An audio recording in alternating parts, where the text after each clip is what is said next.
exists to spread awareness of aortic health and prevent unnecessary suffering through genetic research, widespread education, and radical advocacy. Simply click on the link at our website, www.themultiversefunraiser.com, that says donate here, and that will take you to our Just Giving link. All donations go directly to the John Ritter Foundation for Aortic Health. As a bonus, every $10 donation that you give enters you into our sweepstakes to win fantastic prizes. All information can be found at our website under giveaway. So thank you for watching and thank you for supporting. Greetings and salutations. Welcome to the Multiverse FunRaiser 2023, day number 3. We are benefiting the John Ritter Foundation for Aortic Health, and welcome in if you're just joining us. Welcome. Thank you so much for being here. Don't forget to like and share this video with all of your closest friends, because they're going to like the way they look after watching or listening to this incredible event known as the Multiverse FunRaiser. We guarantee it. I am your host for this particular panel. My name is Ryan of Nerd Culture. We're going to be talking about B-list boosters, more specifically, comic book characters who are not as popular as your typical Supermans, your Batmans, your Wonder Womans, your Black Widows, Incredible Hulks, the Fantastic Four, etc., etc., etc., etc. So with that being said, let's introduce our panelists here who are going to be joining us for these festivities. Carlin is here. Carlin, welcome in. Good to see you. How are you? I'm good. CPA Fantastic. sci-fi guy right here. That's right. It's great, isn't it? Also joining us is Mr. Cliff. Cliff, good to see you, good sir. How are you? I'm good. Thank you for having me. Yeah. I enjoy being had. I think I understood that reference. But thank you so much for being here. Do greatly appreciate it. Also joining us is Professor of Comicsology 101 and an esteemed gentleman known as Clyde. Clyde, how you doing, buddy? Hey, got the C Squad here. Really? Yeah, we got Carlin and Cliff and Clyde right now. So C Squad. I didn't notice it before, but now I see what you did there. Yeah, Elder Statesman of Geekery, and just happy to. Thanks for the invite. Absolutely, absolutely. And also joining us is someone who hopefully has gone to the good side of the Force, and the Force has awakened with her technical snafus. Lauren is here. Lauren, can you hear and see us? I can hear and see you. Can you hear and see me? Yes! Yes! Yay! Yes! I don't know what's wrong with my actual good mic, but headphone mic it is. Oh my goodness, she exists. It's actually real. We're so happy that you're here and that the Force has awakened in your life and in your technical studio side of things. I'm just going to point that out. But hey, it happens. Phoenix Sisters Cosplay says, the C Squad discussing the B-list. Boy, if that's not a great comment to wake me up this afternoon, I don't know what is. Carl Witzman says, woohoo, Carl, good to see you. Here's your pop culture reference of the 90s, if anyone catches my drift. Good to see you all. Thank you all for being here. By the way, if you have any thoughts on these characters, anything we may have missed, something we may need to look up at some point or another, please feel free to let us know in the chat, in the comments. We would love to hear from you as we go throughout the course of the Multiverse FunRaiser 2023. So with that being said, I'm going to turn things over to our first panelist and talk to us about a character that is considered to be on the B list, but should deserve what is known as a second look. Carlin, what is the first character you wish to share with us today? Man, the first one I want to talk about is Iron Man issue number 55. And if we can get that image pulled up, Iron Man was a second string tier selling book back in the 60s and early 70s. And in issue 55 was the first appearance of Thanos. And even then, I mean, Thanos was a Jim Starlin creation. He was kind of ripping off from the New Gods from DC, and kind of borrowed heavily on the dark side mythos to make Thanos. There we are. And he floated around until, pretty much the Infinity Gauntlet crisis as a background character. And look at them now. Both Iron Man and Thanos are just blockbuster characters for Marvel. And in the 1960s, because this book right here is 68, they were clearly B-list. I mean, the main reason Iron Man was part of the Avengers was, Iron Man's basically a technology knight. but he was rich. He could afford to fund it, and he had the brains. So he was the science side. So anyway, that's kind of my thoughts on where those two characters started and where they are now. My goodness, that is amazing history, going all the way back to that with a snap of my non-existent Infinity Gauntlet. Sorry, I couldn't help but bring it up. But let's see here. Cliff, any thoughts on this character?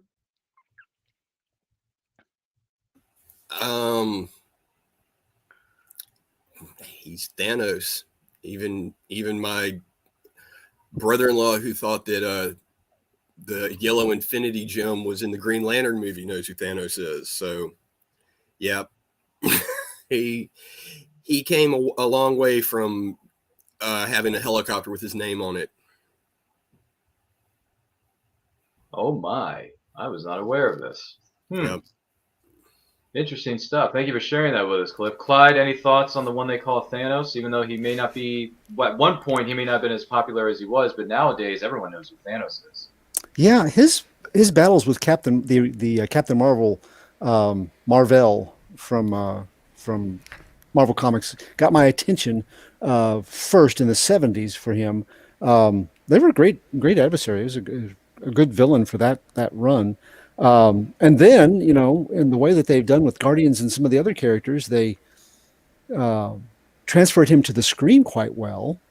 Of course, he was a major character by then, a bigger influence because of the Infinity Gauntlet saga. But from fairly humble beginnings, and being like Darkseid and like some of the New Gods characters, that was never my cuppa. But as a cosmic villain, oh yeah, he was good. Phoenix Sisters cosplay had exactly what I wanted to bring up, which is I'm kind of disappointed that MCU Thanos wasn't horny for the literal incarnation of death.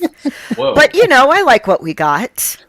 Also, just real quick, because I saw this yesterday and it's been on my mind since, have any of y'all seen, it's a TikTok edit of Tico Salamanca from Breaking Bad. It's when Thanos tries to snap and nothing happens, and he looks, and Tico Salamanca is crushing them up and snorting them. I have not seen that. But Okay, it's worth looking up. It is worth looking up. Just look Tico Salamanca, Thanos. Oh my goodness, this is a good way to start the day. One thing that was brought up earlier, the Phoenix Sisters cosplay brought up, the motivation that Thanos had in the comics was kind of funny. He was literally courting death at one point. Yeah. And the line that they use in the movie of, to challenge them is to court death. I'm like, you're talking to the wrong guy, because in the comic book background, that's all he needs. I kind of was screaming at the theater at that point. Yeah, if you knew the background for Thanos, that one line said so much. Yeah. Because, you can't go into a Marvel movie and go, oh, this guy is courting death. He's going to wipe out half the universe. Well, if there's one thing for sure about this presentation is that this panel is inevitable. So with that being said, thank you for sharing that with us, Carlin. Good Lord, I'm losing my mind already. So with that being said, I want to turn things over to our next panelist, Cliff. Who is the first character you'd like to present to us today, Cliff? What do you got? The first one I'm going to go with is probably the one I might end up being a little long-winded about, is The Shade from DC Comics. Yes. I, like most comic nerds, I try not to make blatant statements about my favorite character or anything, because, it changes every other day for most of us. But The Shade's probably my favorite villain, if you can consider him a villain. He started off in the Golden Age, in the 1940s in Flash comics, and he was a one-note gimmick villain, like most of them were back then. He was, this guy's name's The Shade. He does stuff with darkness, and that was it. And he didn't show up again until the Silver Age, where he was in the famous Flash of Two Worlds story, where it introduced the Earth 1 Barry Allen Flash to the Earth 2 Jay Garrick Flash. And he was just, the mustache twirling tie girl to the railroad track villain with his gimmick cane, and that was it. And that was his status quo through all of the Silver Age and the Bronze Age, all the way up until 0 Hour, the DC Comics event that was supposed to fix Crisis on Infinite Earths. And from there, James Robinson started his Starman comic, and everything about the Shade changed in a good way. And it also changed in the way that I wish more comic creators would actually revamp or reboot a character. James Robinson didn't throw out any of the history of his character. He didn't try and pretend it didn't happen. He just rolled with it, but changed the character to match what he wanted. And the Shade became this unbelievably interesting, great character. He, instead of being this mustache twirling villain, he became more of a Charles Dickens inspired English gentleman who was immortal and had been around since the 1800s and was actually friends with Charles Dickens. And you found out he wasn't a villain to be bad or any of that. He was a villain because he was bored. And he saw all these costume characters showing up and thought it would be fun and relieve his immortal boredom by fighting with them. And he became such an interesting character. And if you really, really read in Starman, you could almost make an argument he's the main character. A lot of it's through his perspective. He is in almost every issue. If he's not in an issue, an excerpt from his journal is. And you can almost make the argument you do the hero's journey, because at the end of Starman, when Jack Knight leaves, excuse me, he becomes the protector of Opal City. And through the entire series, he's infinitely self-aware of the absurdity of a lot of the things that we enjoy about superhero comics. And in one issue, he talks about how before he would fight the Flash, he would have to practice his pithy one-liners in the mirror where he wouldn't crack up laughing when he said them. And then later on, this wasn't an image I had available, and I'm trying to find the issue number. In one of the showcase stories from the 90s, when they were gearing up for the company event, Underworld Unleashed, which was basically where all the heroes, all the villains made deals with the devil. The version of Mephisto in the DC universe is a character called Neron, and he was giving deals for your soul to all these villains. And he came to the Shade and was like, I can give you, he shows up and says, I am power. And the Shade is like, well, of course you are. And he offers the deal, and the Shade turns him down. And, it's like they start an argument, and the Shade just simply says, what can you offer me I don't already have? Are you going to make my shadow blacker? I'm already immortal. You have nothing I want. Please go away. And that, in a nutshell, was the Shade. He was his own character and did his own thing. And I really wish someone, before they cancel it at Warner Brothers Discovery, films panel for panel the entire Starman story and put it on TV, HBO Max, I don't care what, because it would be what gave DC the edge over the Marvel Comics universe of films and stuff, because it is so well written, and the Shade is probably the best character in the book. And I could go on for the next hour, but I'm going to stop there. No worries, and thank you for sharing that with us. By the way, Krista Marie chimes in. She says, it was nice to see the Shade featured on the hit TV series Stargirl at one point. Yes. Yeah, and also Chris Jowers chimes in. He says, Cliff Riley is a saint. # Shade rules. Thank you, my second husband. I love you too. G. Willikers and what is it? Mondo Danico says BD, was it BFDI in space? Okay. Not quite sure where you're going with that, but okay. No worries. what was it? And Kristen Marie says Lauren's mic is so tired after yesterday's awesome panel. That's why she's having all these tentacle snafus. But she's back now, so we'll let her stick around and here at the Big Kids, here at the Burger King Kids Club. # not sponsor. Anyone remember those commercials when I was a kid? Yeah, I do. Oh God, yes. Thank you. Yes. See, we're getting somewhere, right? We're getting somewhere. But Cliff, that was wonderful. Let's see here. Clyde, do you have any thoughts on this character, the Shade? There's a reason why when I finally decided to be a DC villain for cosplay, I picked him this year. And so I have my Richard Sharp business cards, just like I did the version from the TV show Stargirl because people were more familiar with that version of him. Since the Starman's comic book series, it's been a while. So I kind of went with that look. Yeah, everything that Cliff said, ditto, because he actually does an anti-hero kind of turn in that book. And we find out very quickly that he's not a good guy, but if you're under his protection, woe to those who would hurt, like Jay Garrick and his wife. Oh, yeah, he won't pull a punch.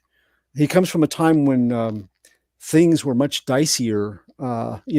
Morals were a bit looser as far as raining violence down upon somebody that deserved it. And, that character he's a great character. Clyde, did you dress up as the Shade at Superman Celebration one year? No, I never have got to take it there, just for free comic book day. Okay. I have a picture of someone as the Shade, and it looks an awful lot like you. I was just wondering. No. Who knows? Maybe there are 2 Clydes out there that we don't know of. Would that be? Could be Shade. Anyway, Lauren, any thoughts on this one? It helps if I click the correct button. So first of all, the whole I'm a bad nerd. I haven't read Starman yet. It's been on my list forever, and that just kind of moved it up because I love me an interesting, nuanced villain. The whole being evil because you're bored really reminds me of, spoilers for an, 5-year-old movie, Anne Hathaway in Ocean's 8, where she joins the heist because she was bored and just wants friends. As you do. And no, I was familiar with the name The Shade, didn't really know much. That very definitely piqued my interest. Yeah, I'm definitely gonna have to get over my LCS, which stands for local comic shop. And by the way, for those of you who may be wondering, you should be supporting your local comic shops when you get the opportunity. I'm just gonna point that out. 100% true. Before I pass things on to our next panelist, introduce our next character, Carlin. Any final thoughts on the Shade? Well, I'm just gonna have to come right after Cliff. Is that I was actually late to the Starman run, and I was reading in a trade paperback, and there's one trade that they apparently had publishing disputes on, and I'm missing it, so the hunt's on to find it. But yes, that character was a complete reformat. It's wonderful to see them take this character in the Stargirl show. Loving it. Rock on, man. Good stuff. This has been a good panel so far. We've only reached the tip of the iceberg. Anyway, good thing for us, there's no iceberg right ahead. That movie turns 25.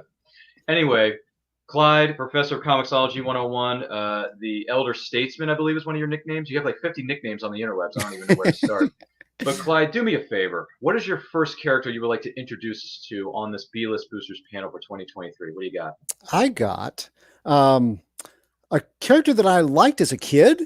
So that puts it into the 60s and 70s. And, this is when Stan Lee was doing what he did best. He was expanding the comic book marketplace and adding new readers to the ranks. And he'd had a lot of success courting college students who were quoting, the observations of the Silver Surfer as he was traveling through the cosmos, and philosophy students were tuning into comic books, And so as the 70s dawned, Stan was trying to figure out, what can I do next? What would be a big thing to do? And he decided, the women's liberation movement in the early 70s was very, they were doing protests and marches. And so he decided that they would launch 3 female characters in their own titles.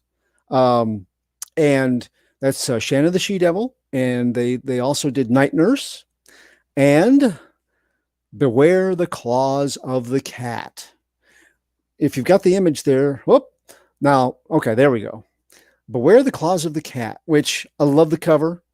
Marie Severin's art, one of the best colorists and one of the best artists that Marvel came out with. And as soon as I saw her artwork, I started picking up this title because I became a fan with Not Brand X. She could do humor. She could do adventure. She was awesomely talented.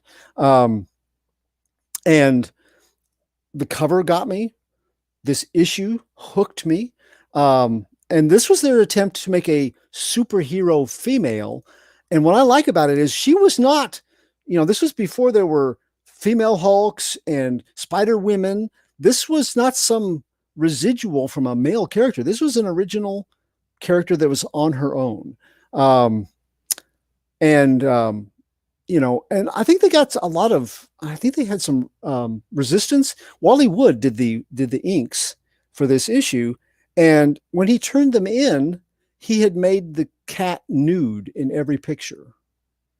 And so they had to go back and redo, Marie Severin had to go back and redo his art. And later on, people said, well, that was pandering. It was a women's thing.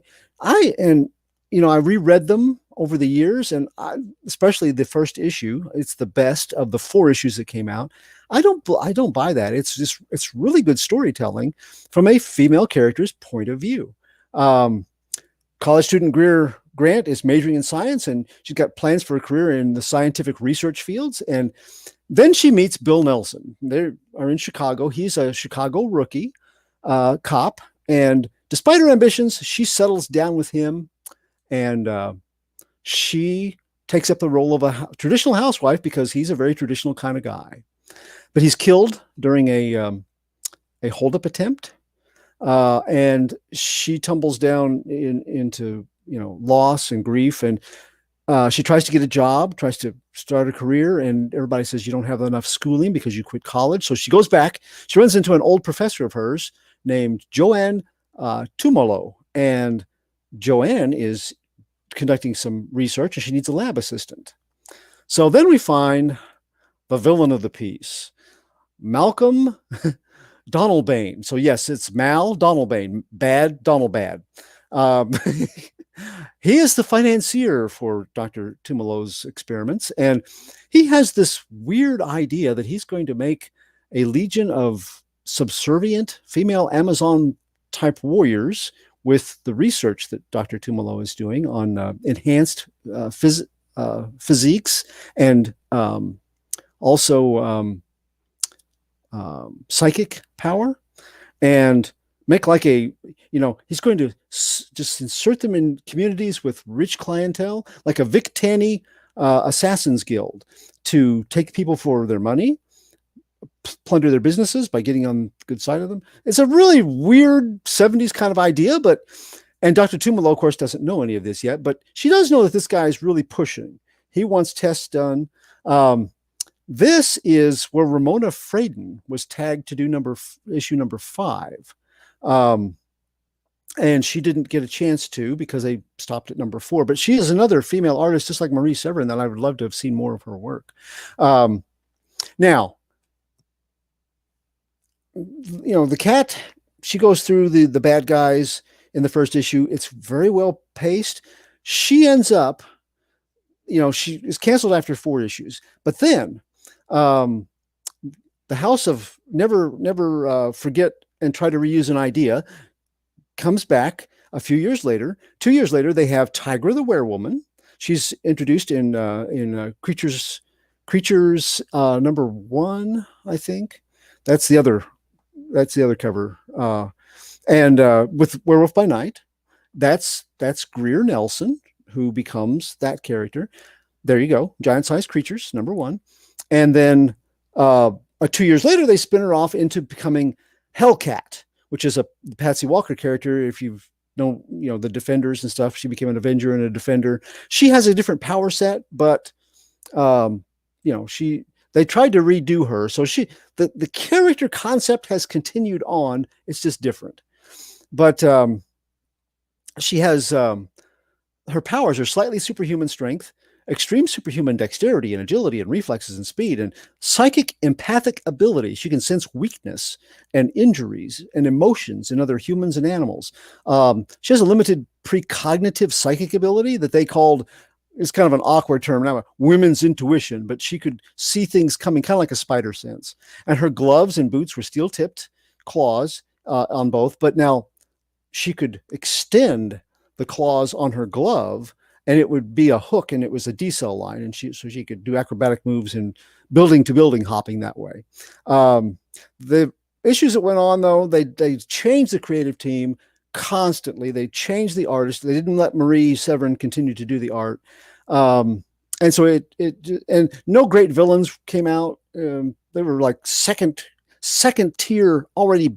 Bad guys like the Owl from Daredevil, who was never a top of the line villain. So she never really got a chance, except for those lesser versions of her. And I thought she had everything it would require to be a founding member of things like the Defenders that we saw done on television, the street level heroes. Now here's my pitch. I want Marvel to give us a 4-issue miniseries of this alternate reality Greer Nelson, where she lives, she works, she expands from where she was, learns to use her powers. Each book could cover different phases of her superhero career in a multiverse setting. We're in this is the multiverse age of Marvel Comics. So show us that, where she didn't become Tigress. She just stayed as the Cat. And let a team of female artists and writers pitch the ideas for it and produce it, just the way they started to do originally. My goodness gracious. And I thought Michelle Pfeiffer uttering the words, "I'm Catwoman, hear me roar," was a good marketing tool, but this one takes the cake, guys. No, seriously. I mean, in the words of Futurama, just shut up and take my money. Because I want to read this today, here, now. I love that cover. I think some of these covers are just flip-tastic, but goodness gracious. Great stuff here, Clyde. Carlin, anything you wish to add to these proceedings? There we are. Had to get that mute button off. Yeah, Clyde, I never knew the kind of the full backstory on that character, and it's right out of the Stepford Wives. I mean, like Ira Nevin's 1972 book, Stepford Wives. Oh my goodness. Yep. Yeah, absolutely. So I'm curious though, Lauren, any thoughts on the cat? Okay, so first of all, I love me a cat-themed character. I actually didn't know that about the origin. I mean, I like Tigra well enough in the comics and on TV. Well, not TV, but the animated stuff. That counts. But I never, for some reason, I just never looked too hard into her origins. And the second I saw the costume, I was like, that looks like Hellcat's costume, but it's different. And this explains why. I do. So I've been doing this thing lately where I've been going back and watching the original series of Star Trek because I'd never actually seen it. I was the only nerd in my immediate family, so I just kind of came to things as people introduced them to me, and I didn't have any big Trekkies in my life until, like, high school. But one of the things that I kind of love is going back to that era, and it's so of its era, and it's that thing where it's trying to be progressive, but looking at it from, all these years down the line, it's like, oh, this is still not great, but you tried. It's that whole little confused but got the spirit. And it kind of reminds me of that. It's the whole, we're going to take that stereotype, the traditional housewife, and, oh, no, she's actually fighting crime as an animal-themed superhero. And I dig it. I need to educate myself and go back and read those kind of the same way that I am watching Star Trek now. Not to be like, oh, this was so bad. It's just like, everything, like the art style was so of its time and the dialogue is so of its time, and I find that absolutely kind of fascinating, the very generational. It's always that generation's view of what is, progressive, futuristic, whatever, So, yeah, I need to get my hands on at least. I don't know if they have that on like digital comics, but I need to find that. They Yeah, said that absolutely. it was included with a Yeah. Tigra TPB at one point. All those issues. Ooh, okay. Well, I gotta look for that. Hold on, I'm adding. Yeah. She's writing this one down, in other words. That's what she's doing. But Eli Cash had a comment here. It was here and then it just vanished. Where did that Eli Cash go? Where is he? There it is. Oop, silly me. He says, little confused, but still have the spirit. Story of my life. Yeah. A little confused, but I don't know. Still got spirit somewhere. Who knows, right? Anyway, Cliff, any final thoughts on the cat? Yeah, I was more of a fan of her in the Creature on the Loose Marvel Chillers books because I'm not a big Marvel person, but I like their horror books. I do like the fact that when they decided to recycle her old costume, they recycled an old character to put it in because Patsy Walker was a romance comic book character before. So I was like, well, might as well recycle the character too. But yeah, I like Greer Nelson in the Avengers, and that weird love triangle between her and Star Fox and the rest of the Marvel universe they always did was always just a good laugh to have. I found the trade paperback, by the way. It is Tigra, the complete collection, published in 2019. All right, fun facts. I'm digging it. More things to add to your library for those of you who may be wondering, just out of curiosity. And once again, I want to remind you that you are enjoying what is known as the Multiverse FunRaiser 2023. This is the start of day number 3. We're talking about B-list boosters, which are comic book characters that are not as popular as some of the others, whether it be the Supermans, the Wonder Womans, the Hulks, the Fantastic Fours, and all that kind of stuff. And I'm joined by an incredible group of people, such as we got Cliff, we got Carlin, we got Clyde, we got Lauren, and make sure you like and share this video with all of your closest friends. We are doing this to benefit the John Ritter Foundation for aortic health. If you wish to make a donation, link is located within the description of this video. It's also currently scrolling across the bottom of your screen. And with that being said, I want to turn things over to our next panelist because we were talking about the cat moments ago, but now that she's going back and watching Star Trek TOS, Space, the Final Frontier, and she's wearing a Star Wars shirt, which means you can like 2 or 3 more fandoms and still get along, people. It's very much possible, and it should be the reality, even though some people may not think so. Lauren, what's the first character you want to introduce us to on this fine B-List Boosters 2023 panel? Okay, little bit of an introduction here. Mhm. I started reading, like really reading comics because, again, I was only really introduced to stuff as people in my life were, and I didn't really have any huge comic book friends until college.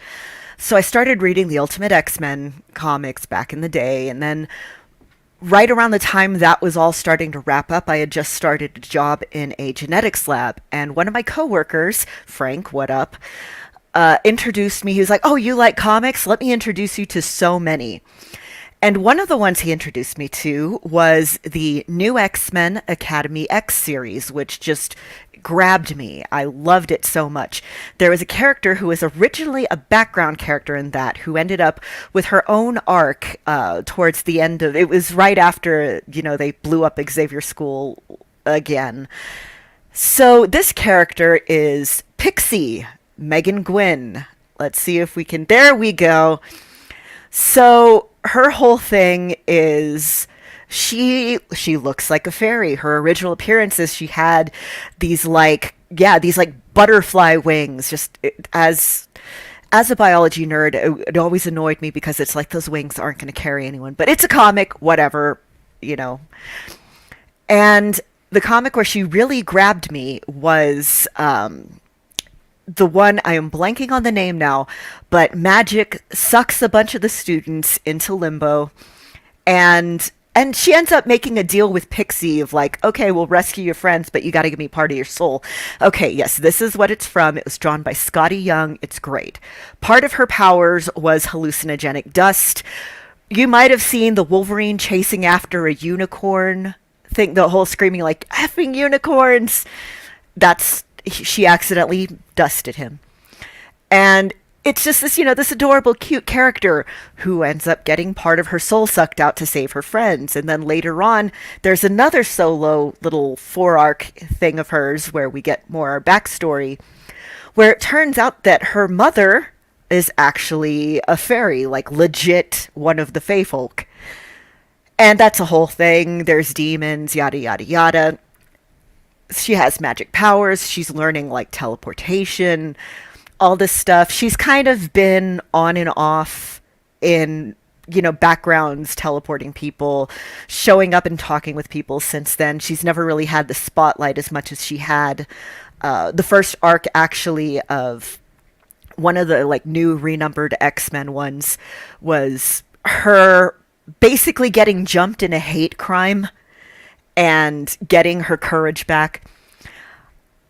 For whatever reason, Pixie just grabbed my attention. The aesthetics, the just whatever. And Kelly, I am going to out you. I actually met Kelly through a journal-based role-playing group where one of the characters that I played was Pixie. So kind of as if I didn't like the character enough, that sort of, oh, this was a thing in my life at this time when I met just so many of my really good friends that I've made online, has kind of, cemented all that.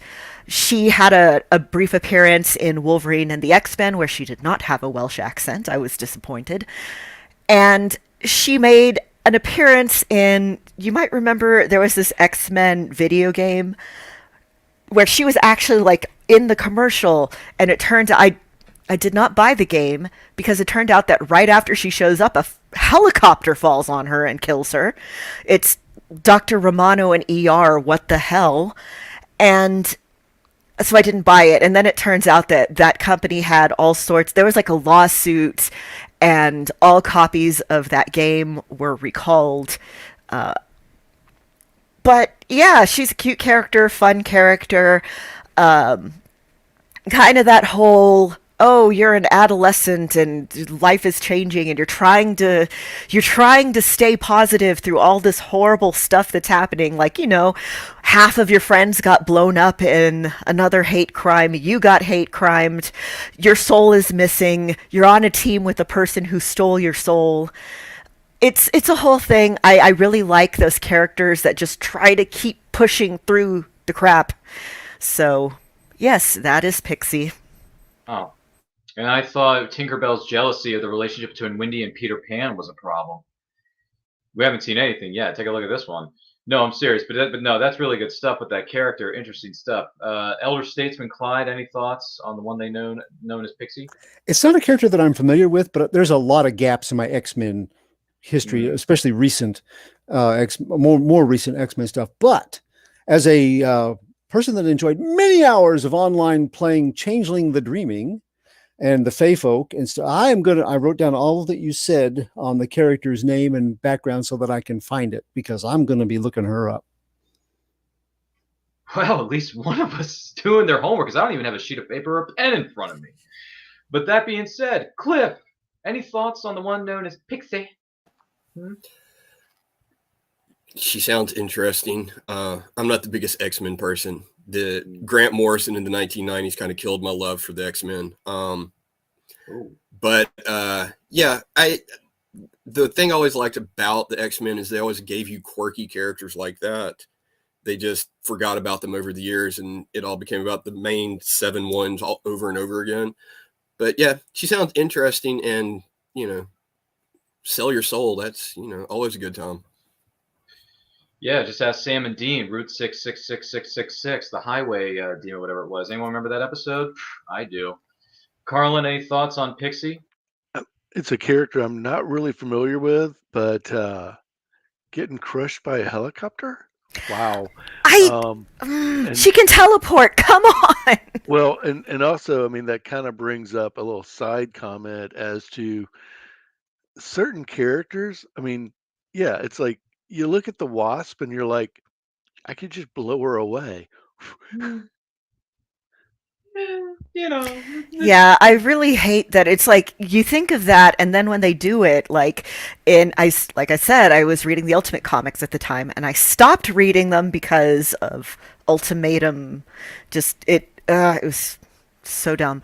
But famously, in the first arc of the Ultimates, Hank Pym, who they took like everybody's negative traits and magnified them a billion times, he actually attacked Wasp with ant spray.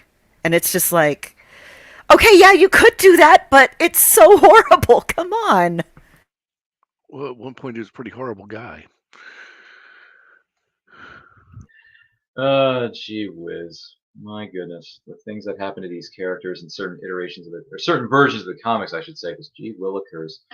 That being said, we go from Pixie and cats and dogs and cats with living together with mass hysteria. But Carlin, I gotta ask you, what's the next character you want to present to us here, Carlin?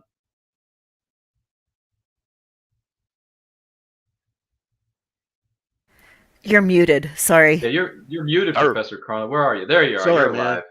Hey, that's all right. Things happen. What's the next character you got for us? What's the next character you got for us for bids today on The Price is Right? Let's bring up the image of Dial H for Hero, because that's actually a twofer. So Robbie is the little kid in the middle, and this is 1966, which was the year I was born. So okay, so Robbie has this dial.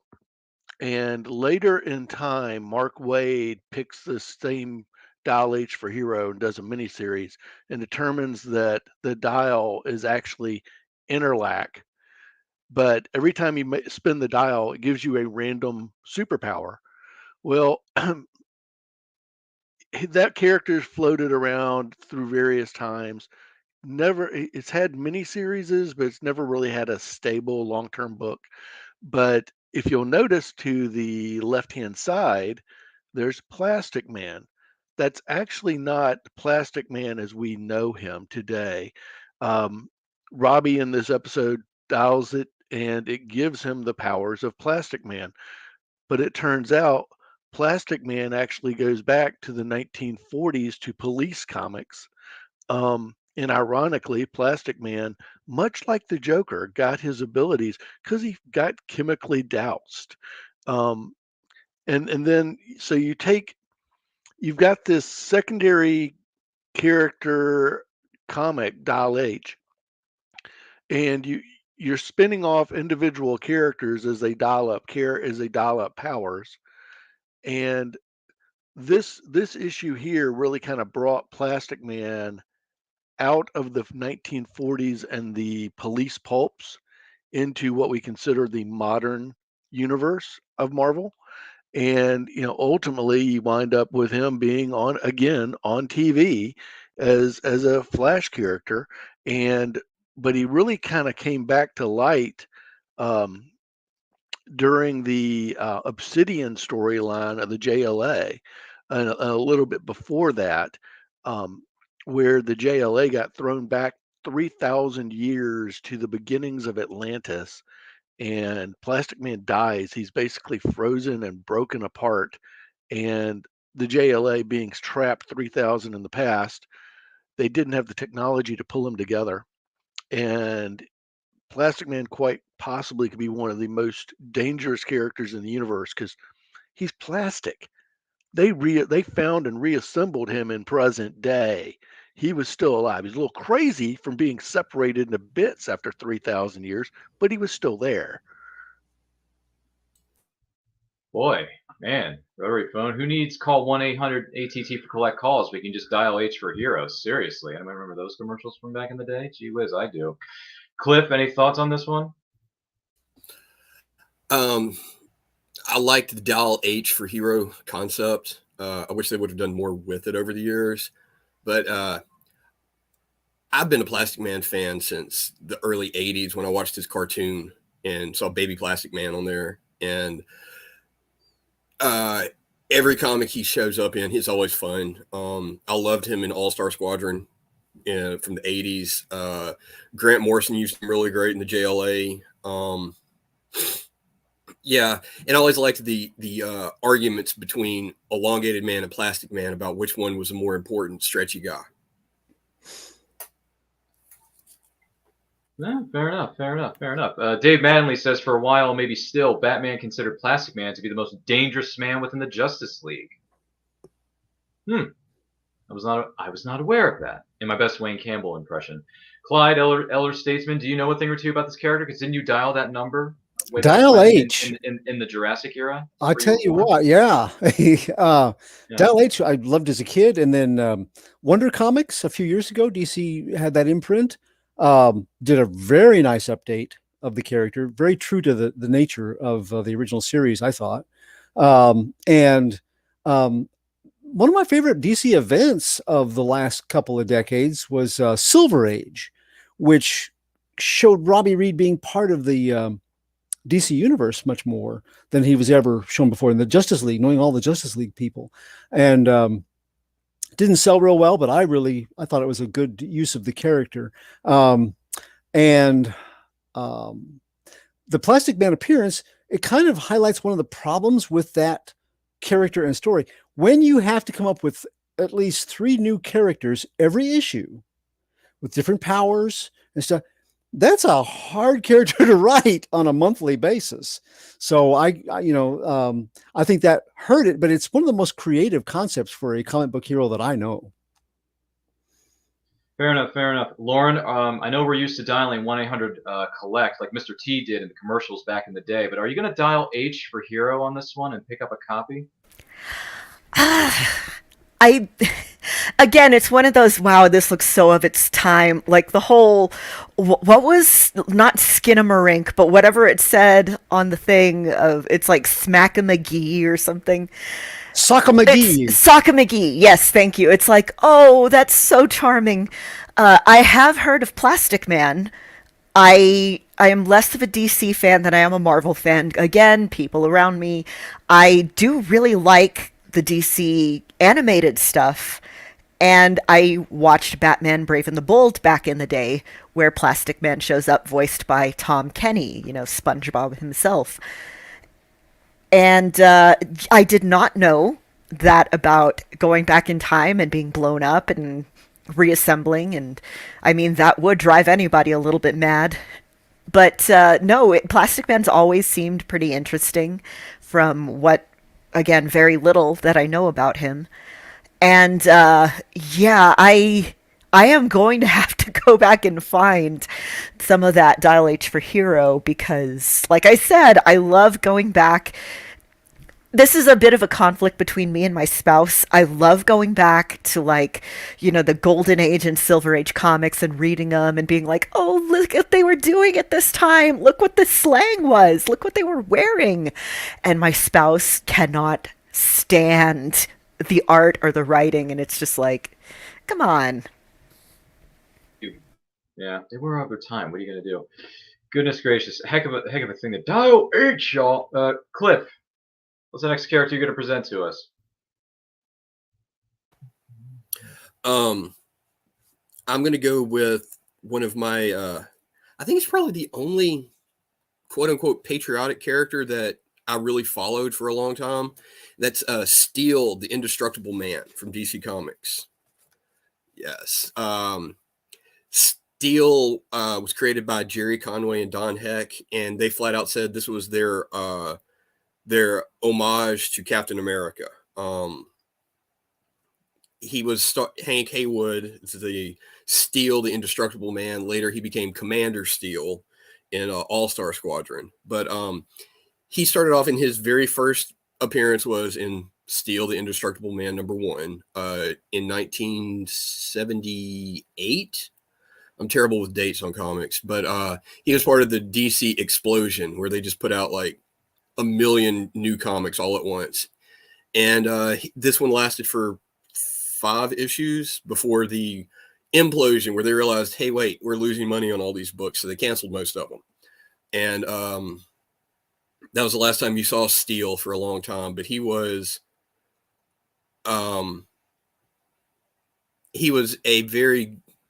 just a standard. He started off as, I'm Hank Haywood, biology student during World War II. I'm going to join the army to fight the good fight, and got caught in an explosion like, you do. And his professor rebuilt him like the $6 Million Man.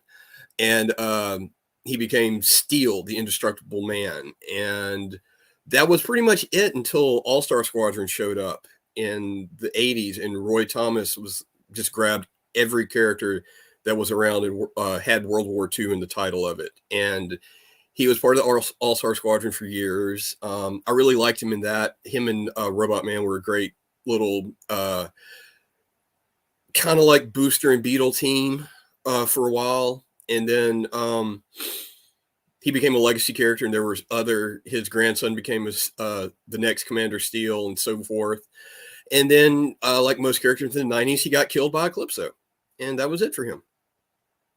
But yeah, if you're looking for a good, just not Captain America comic, Steel's a good one to read. Oh, well, giddy up, man. No worries. Clyde, Elder Statesman, any quick thoughts on this particular character? He was not my top of the line guy from All-Star Squadron, but he was interesting. And then I liked what they did with him for the Legends of Tomorrow. They integrated a later descendant of his, and yeah, it was a very solid character. Part of that, like you said, the $6 Million Man phase of pop culture too. So yeah, it's a good character. There you go. Lauren, any thoughts?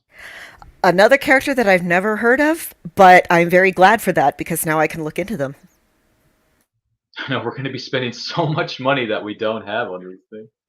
Carlin, real quick, any thoughts on Steel? Actually, not so much on Steel, but Cliff just made me think of some others that we can use for another year. Machine Man and Rom. We're going to have to write that one down for 2024's version of the Multiverse FunRaiser. But with that being said, fantastic stuff. So, Clyde, what is the next character you're going to be introducing us to here? It's interesting that you mentioned Rom and Mike and some of those kind of characters, because Marvel, later in the 70s, we went from 1972, now we're 1976. What's big? Pop culture. Licensing characters for comics. Planet of the Apes, Marvel has done. They're getting ready to do things like Micronauts and ROM and things like that. And all of a sudden they come up with this guy. Caught my attention because on the comic book cover it says he's the wildest superhero because he's real. Can you show me the cover of the Human Fly #1? And the Human Fly is other one. That's issue 18. He went 19 issues all told for Marvel, but there we go. So he's allegedly real. And I took that with a big grain of salt. I was almost a teenager by then going, right. And then I saw him on ABC's Wide World of Sports flying on the back of locked to the back of a jet airliner going through doing a stunt in that outfit. And I was like, oh, I guess he is real. So that got my attention with him. But he was a licensed character. He was not part of the House of Ideas. It's somebody that came to them and said, we want to do a character. We'll give you money. There he is, right outside of his airplane. So this is the time period of the $6 Million Man that is folded into his storyline. Evel Knievel, which you can see that in the outfit and stuff, very Evel Knievel-like. And merchandising for all those things. So when they came to Marvel with a deal, Marvel's not really one to throw a character out, but they helped them define this character. And the real man that was playing the part of the Human Fly had kind of a sketch. He did interviews and stuff. They were trying to make a media sensation, trying to make a celebrity type person. So they were, unlike Evel Knievel, who was a really good stuntman, and then the merchandising deals came. They wanted to make merchandising deals and then build his legend. So that's the approach they took. But the guy, he didn't have a really good story about how he became the Human Fly, except I want to make money and I want to do this stuff. So Marvel helped him come up with a storyline. Yeah, doesn't look like Jeff Goldblum. Yeah. They had him come up with a storyline that Then he started using it in his public appearances of it. This is what really happened to me. Well, okay. The first story was he was involved with a wrestling. He was a stuntman in Hollywood, and he got involved in wrestling with a real gorilla, and they had to replace 90% of his body, his bones, with steel. And Marvel said, no, that's not going to work. That's not true. Oh, yes. And the guy that was playing was like, oh, that's absolutely true. That's the way it was. No, we got to do something that they'll understand, like a traffic accident in which your family was killed, but you live. So the Human Fly basically is a guy that happened to him, and doctors saved his life by replacing 60% of his spine and his bones with metal. But they said, you're crippled. You'll never walk again. And through sheer willpower and physical therapy and battling through the pain, he comes back better than he was before and dedicates his life to the idea that he is going to anonymously do charity events, take out the money he needs to fund his stunts, but charity events for people that have disabilities, for those that are physically challenged, and to show them that this is what you can do if you set your mind to it. This is not the end for you. You can come back. And he hired the support characters in the book. One of them is a handless Vietnam vet who is part of the Corps of Engineers that helps design his stunts. One of them is a female pilot who survived a crash of an airliner that she was flying, but was traumatic. The traumatic incident had made her question her abilities and things. So the support team was like that. He was like this. This is all part of the comic book, not part of real life. But it went 19 issues, which, if you dig around, you'll find that the company that put this together, two guys, they were brothers, and they had a lucrative sausage business in Canada. But they made money hand over fist, but they were bored. So they decided to make this icon combining superheroes and stuntmen and stuff, and merchandising, get in on that sweet merchandising money. So they created this whole thing. They put him in this outfit so that the idea was that nobody knew who he was, and he could change different people that were different stuntmen specialists in different things. We're not sure how many people actually wore the outfit. There were four stunts that he did all together in real life before the brothers said, this isn't turning out, they gave $200,000 to fund his stuff at the beginning, and then went, this is not a good return. We give up. But the licensing deal with Marvel apparently went on for a while because 19 issues. But it is a very interesting character and not badly written for not being a superhero. He's more like a guy that happens to be in a place where bad things happen and he becomes superheroic. Yeah, it is. Yeah, Dave Manley was saying, Clyde, you're making the Human Fly sound like John Ritter, the late great John Ritter, Right. I might add. Yeah. Here at large. Clyde, I appreciate your thoughts on this. Unfortunately, we are dangerously running short on time, but thank you for introducing us to the Human Fly. And by the way, in the words of our good friend Jeff Goldblum, life finds a way.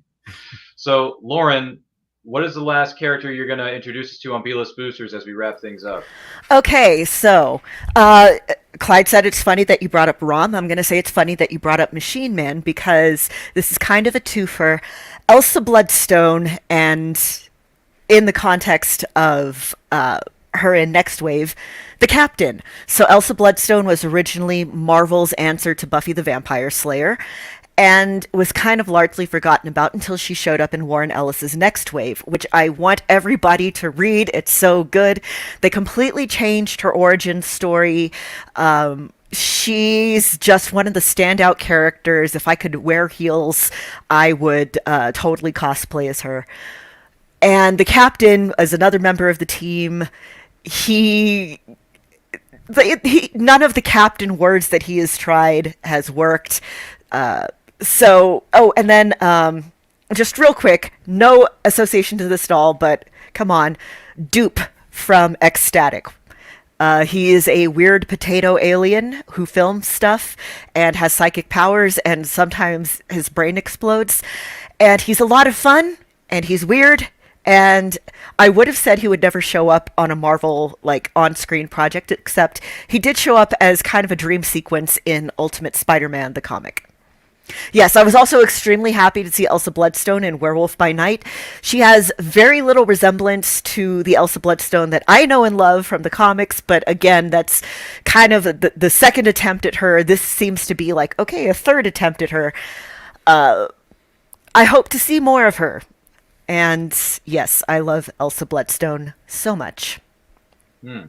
That sounds like a badass kind of name. But with that being said, that's going to conclude B-List Boosters for the 2023 version of the Multiverse FunRaiser. Thank you all for being here. Appreciate it. Real quick, I want to go around the horn. Carlin, where can the person watching or listening to this follow you on social media if they want to know more about your comic book collection? Maybe buy some of it. No, I'm just kidding. Just more about you. They can easily find me on Facebook. There's only one of me floating around. Well, that's good, because the last thing we need is multiplicity with Michael Keaton and 4 personalities. Cliff, if someone wants to know more about your stuff, where can they find you? They must be really bored if they do, but I'm just on Facebook. You can look for me there. If you find my wife, Micah, it's more interesting. She actually posts on there. I just lurk and like everything. All right. Well, happy wife, happy life. Elder Statesman, Clyde Hall, where can the good person find you on the interwebs, my friend? Facebook's the easiest. I've got a Twitter account, and also go to Amazon, look up Clyde Hall author, and you'll find some of my work for Stormgate Press.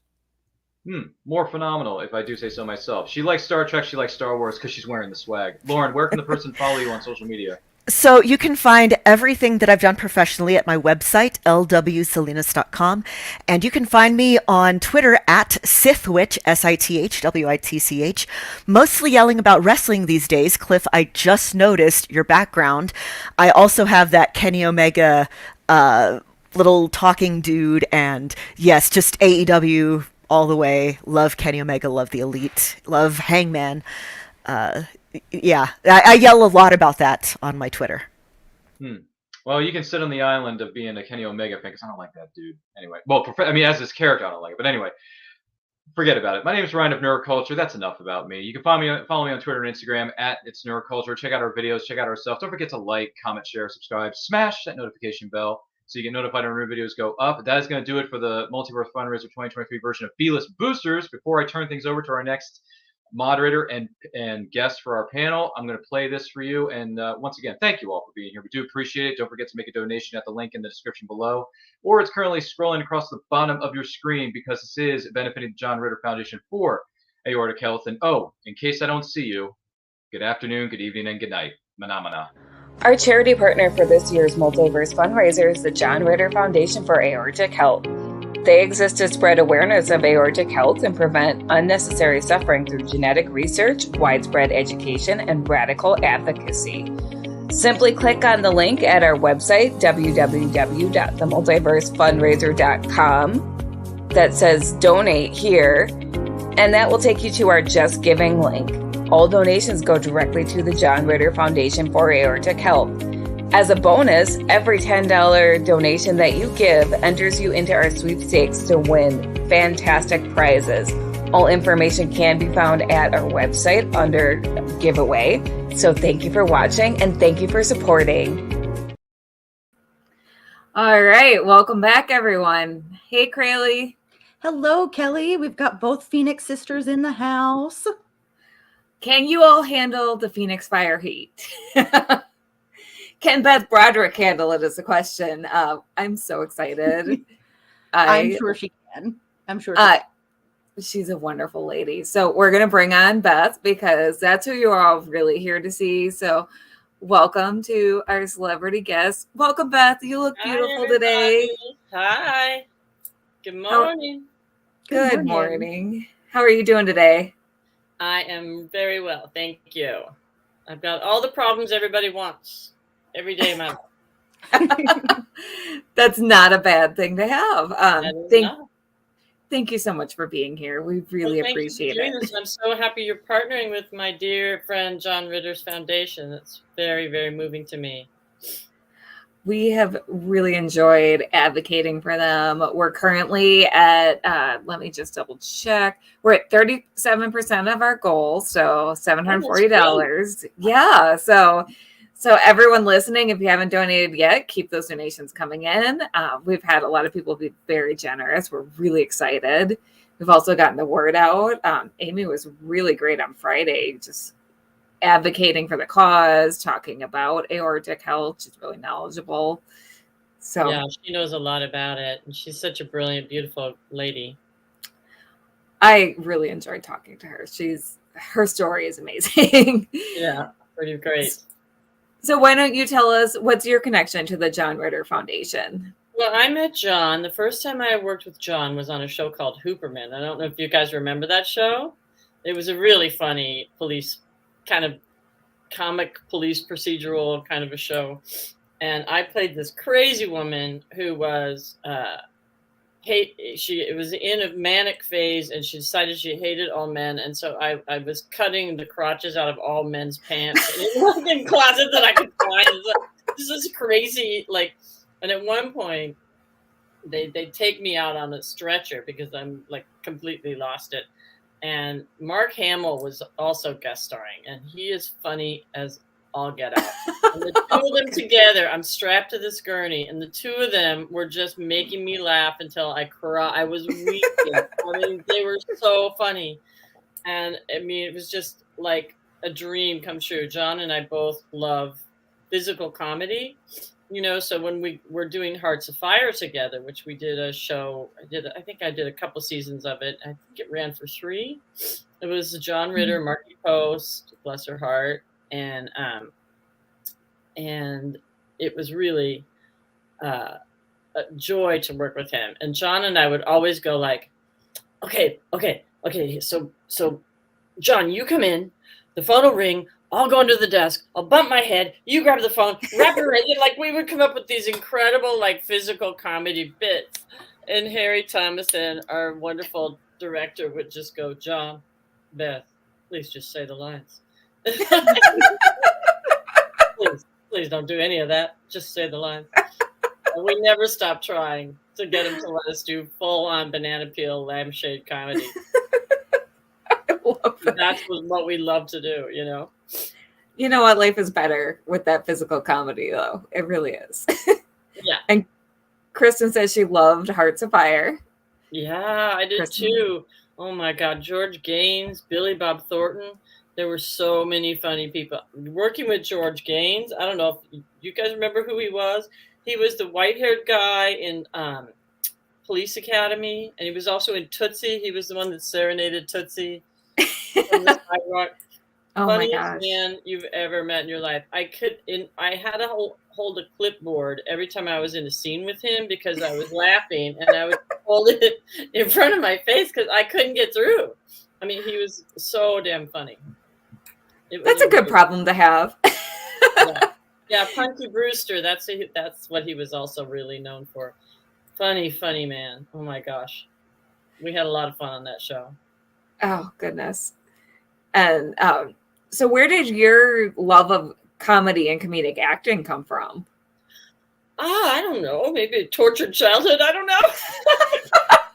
It always comes from pain, right? Right? It always comes from something like that. John had a very complex relationship to the industry and to the world. He was a really deep person and very easily he cared about everyone and everything, every single creature. It was his heart was always breaking.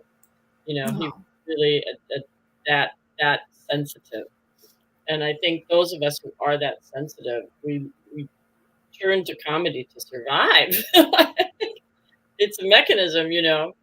Oh yeah, humor is huge for coping when you have trauma, and it also becomes like comedy shows become a safe place. Like I know growing up, Sabrina was a safe place for me. So thank you for that. Yeah, I've heard that from so many people, and it's so moving to me.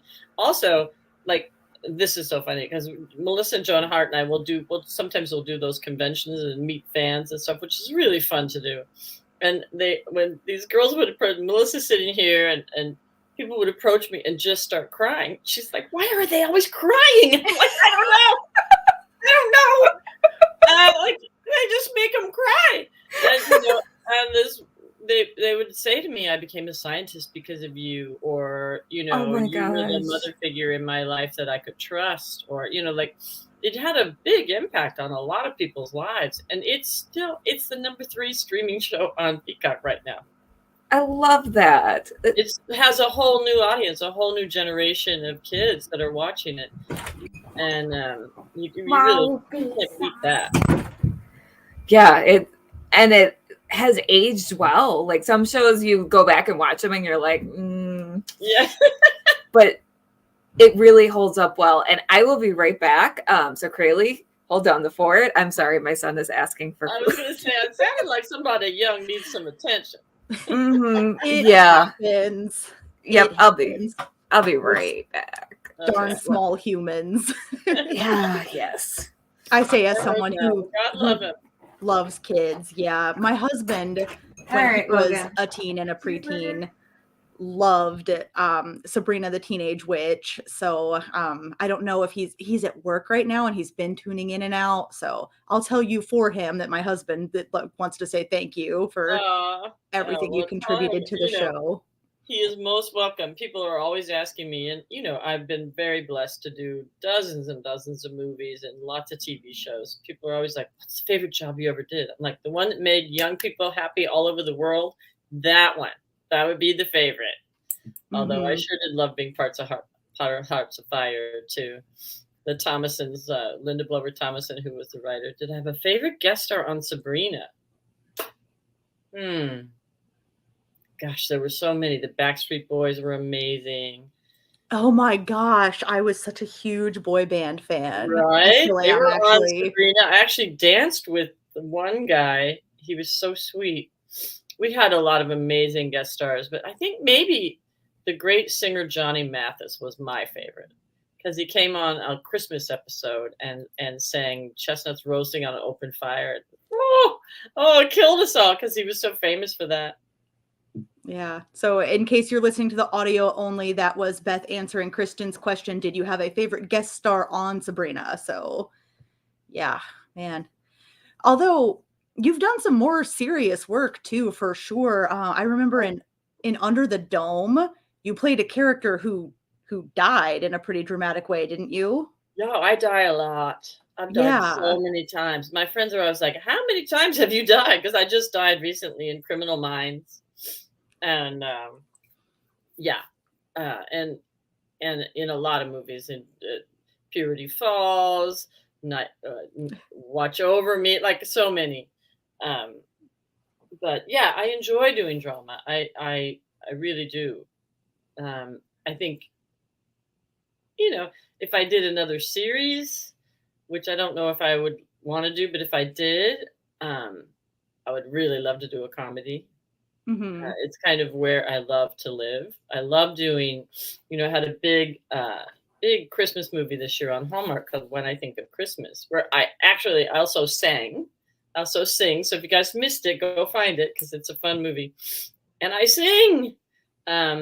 So to me, that world, the Hallmark world of Christmas movies is also really a beautiful place to be. It's because it makes people so happy. And the material is so fun to do.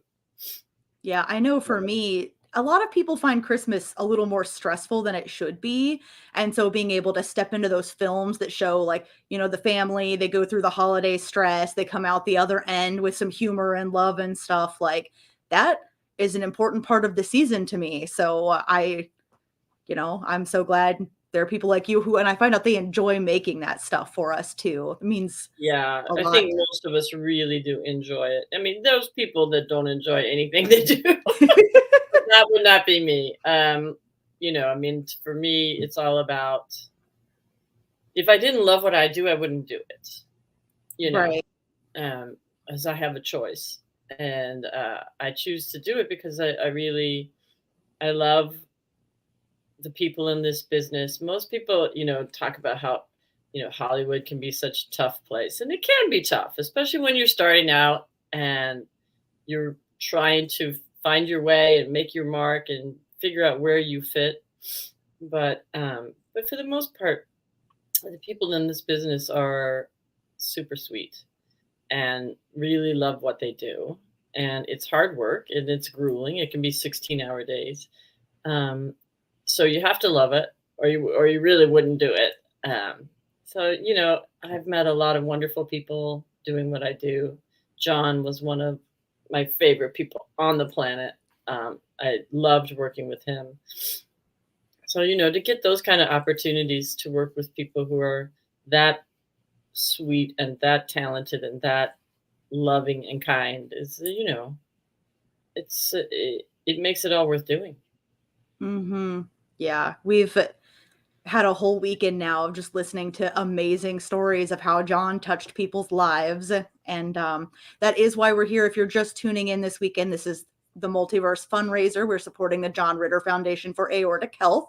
One of my backstage helpers, who's also on our board of directors, just let me know that we are up to $800 now. Thank you so very much. Thank you, everybody. Thank you for donating. I'm going to donate the minute we hang up. So if you're watching this or listening to this, this is a really important foundation. And John Ritter would be so thrilled to know that we're all together and that we're supporting his foundation. It does sound like it. Yeah. So there's information on how to donate scrolling across the bottom of the screen or wherever you're watching this. There are links in the description that you can click to go and donate. And we'll definitely tell you more about it at the end of the episode. But I got that $800 news. It's a big milestone. Got excited. That's awesome. Thank you, everybody. Thank you for donating. And we've got some guest questions. Kristen wants to know, did you get to work with Leslie Jordan on Hearts of Fire? I think I did. I don't, you know, I've met him so many times and I've done so many shows. Like people are like, do you remember that episode? I'm like, no, I don't remember any of the episodes because I've done thousands. But I certainly knew him and had met him several times. I'm not sure if we were on episodes together, but he is a lovely human being, was a lovely human being. I'm sad. But, you know, life isn't forever for any of us, right? That is true. We have to make the most of it while we're here. I've also got a question from Skylar Productions. Willow at Skylar Production wants to know, Cassandra Peterson, Elvira, has mentioned that she filmed a pilot of a show with the premise of Sabrina, but was never picked up. Have your paths ever crossed to discuss this? Well, we certainly have a lot of friends in common, Cassandra and I, and we have met a couple of times, but I don't think we ever discussed that. So, no, we haven't discussed it, but I do know Cassandra. I'm a big fan of hers. I'm a super admirer of hers. But I don't think we discussed that. No, it's interesting. You know, when I read the pilot of Sabrina, first of all, they wanted me to come in to read for Hilda. And I called my agent. I said, well, this is going to be a hit and I'm going to be Zelda. And my agent was like, just do what they tell you to do. And I was like, okay. So I walked in and I read Hilda. And then I said, there's like 30 people standing there. And I said, all the producers, and I said, you guys, I'm Zelda.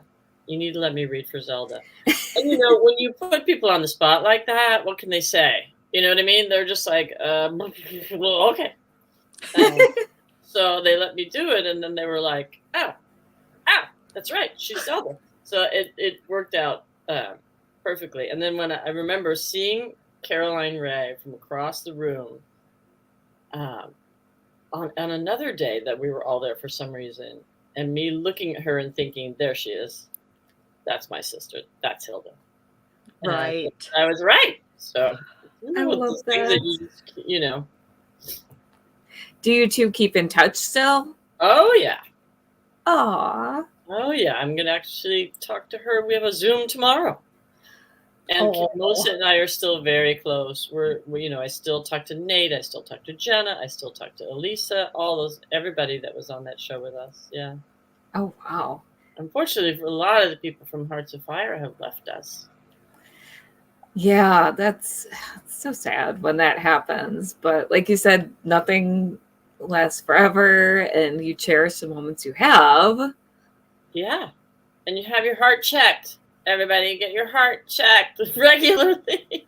Yes, and know the symptoms of aortic dissection and advocate for yourself, which is important. Yeah, very important. I have a friend named Charles Bush, who's a playwright and a funny guy. And he was, years ago, he was like, he went to a therapist and he was like, I'm so depressed. I just feel like blah, I don't want to do anything. And finally his therapist was like, when's the last time you had a checkup? And he was like, well, I don't know. It's been a while. And the therapist was like, just go have a checkup. So he made an appointment at NYU. And he's in the doctor's office, and the doctor listened to his heart, and the doctor said, is there anyone you can call? I'm calling an ambulance. And they literally, like, took him, like, they're like, don't even stand up. Like, they took him out, and he was in surgery, like, a couple hours later, and they saved his life, but he thought he was depressed, you know? Oh, my gosh. That is Wow. a really common story. Unfortunately, a lot of people go to a therapist feeling depressed and are recommended to go see a doctor and find out that they have low iron is the example that comes to mind for me, because it happened to me recently. Really recently. Yeah, I found out my iron was just dangerously low. So don't miss those checkups, even if you think, maybe you think you have a different problem than you have or whatever. Advocate for yourself to get fully checked. That's one of the things we're talking about this weekend is John, they thought he had a heart attack when actually he had aortic dissection. So, yeah, yeah, which is a different ballgame, and you treat it differently. Yeah. So, but he was also, sick for hours and hours before he consented to go into the hospital. So, Don't do that either. I have don't been do that. I guilty mean, of that. I'd rather be safe than sorry. Right? Me too. And now I'm going to be 64 years old next month. Oh, happy birthday. Oh, yeah. February 24th. That's right. So if you want to give me a birthday present, donate to John Ritter's Aorta Foundation. Woohoo! Yes. Yeah. So I'm going to be 64 next month, which is kind of a ho-hum age, isn't it? No, really not much to it. 65 is like, wah! That's a big that's a brouhaha. That's a big change. But 64 just feels like Like what? Yeah. I'm lucky to be turning it. But yeah, I don't play games with my health at all. If something feels wrong or off or questionable, I go see somebody. Good. That is good. Everybody, Beth Broderick, another reason for her to be a role model for us all is she is being proactive about her health. So, Yay. And it is important to do all the things that they tell you to do. Get your exercise. I do 15,000 steps a day. Wow. Eat properly, and try to keep your stress level down. Look, something's coming for everybody.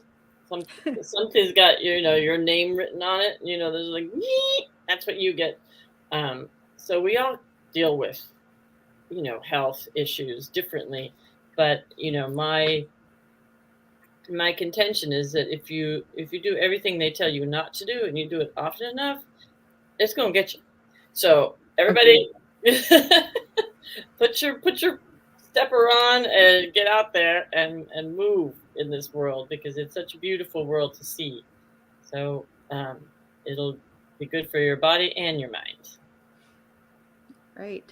Thank you so much for sharing that with us. That's encouraging, and we've got more audience questions here. Kristen wants to know if you have any stories about working with Marion Ross. Oh my goodness. She is such a delight. Oh my God, she is fun. She is non-stop fun. And, and she's a character. She's like, well, I like to go home and have a scotch and have some, she's so, and then I like to go out and meet people for cocktails. And, she was quite elderly at the time, but she, and she was actually supposed to be Shirley Jones in that movie, but Shirley got super sick on her way back from Japan. And so Marion, they called her and they threw her into the movie. And that's not easy for people, especially when you're older like that. She was perfect. She didn't miss a beat, and she was super, super funny. Yeah, we've been really lucky to hear from so many really funny people this week, and Amy was so funny. I was Oh my gosh. backstage, and I was so glad that I was muted in case anything actually got heard because I was laughing. I literally slapped my knee several times. Like, Yeah, she's something else. She's a mhm. hoot. We've also got a question coming in from Nancy Johnson, who asks, how was it working with Salem the cat as a puppet and real cat with Nick Bakay? Bakay? Bakay, thank you so much. Mm-hmm. Well, Nick Bakay is a genius and a lovely human being, so working with him was a dream.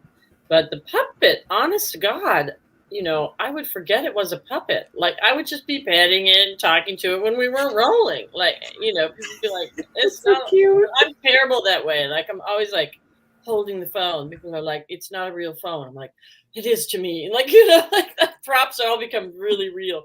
And Salem just felt really real. We had some live cats too. We had Elvis was the main live cat, and Elvis was amazing. He would drive in, like at one point there was a scene where he had to drive in on a fire truck, climb the ladder onto the table, and pretend to put out the fire. Oh, a cat. And I used to go home to my cat and be like, what did you do all day? Nothing. Salem is driving fire trucks and putting out fires, and you're just lying to, you know, like, it was an amazing animal.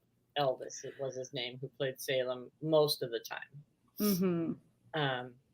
But yeah, I loved working with both the puppet and with Nick Bakay. Nick Bakay is very, very, very smart, funny, incredible improviser. I mean, he just made stuff up on the spot that would just have you rolling. So it was fun. Another funny person, more funny stories. I have laughed so much this weekend. It's been important to me. I've had my own health problems. We're talking about health a lot in this interview. And so, you know, if you're having some health problems getting you down right now, go watch Beth Broderick or any of the other celebrities and any of the funny stuff that we've talked about this weekend and cheer yourself up, right?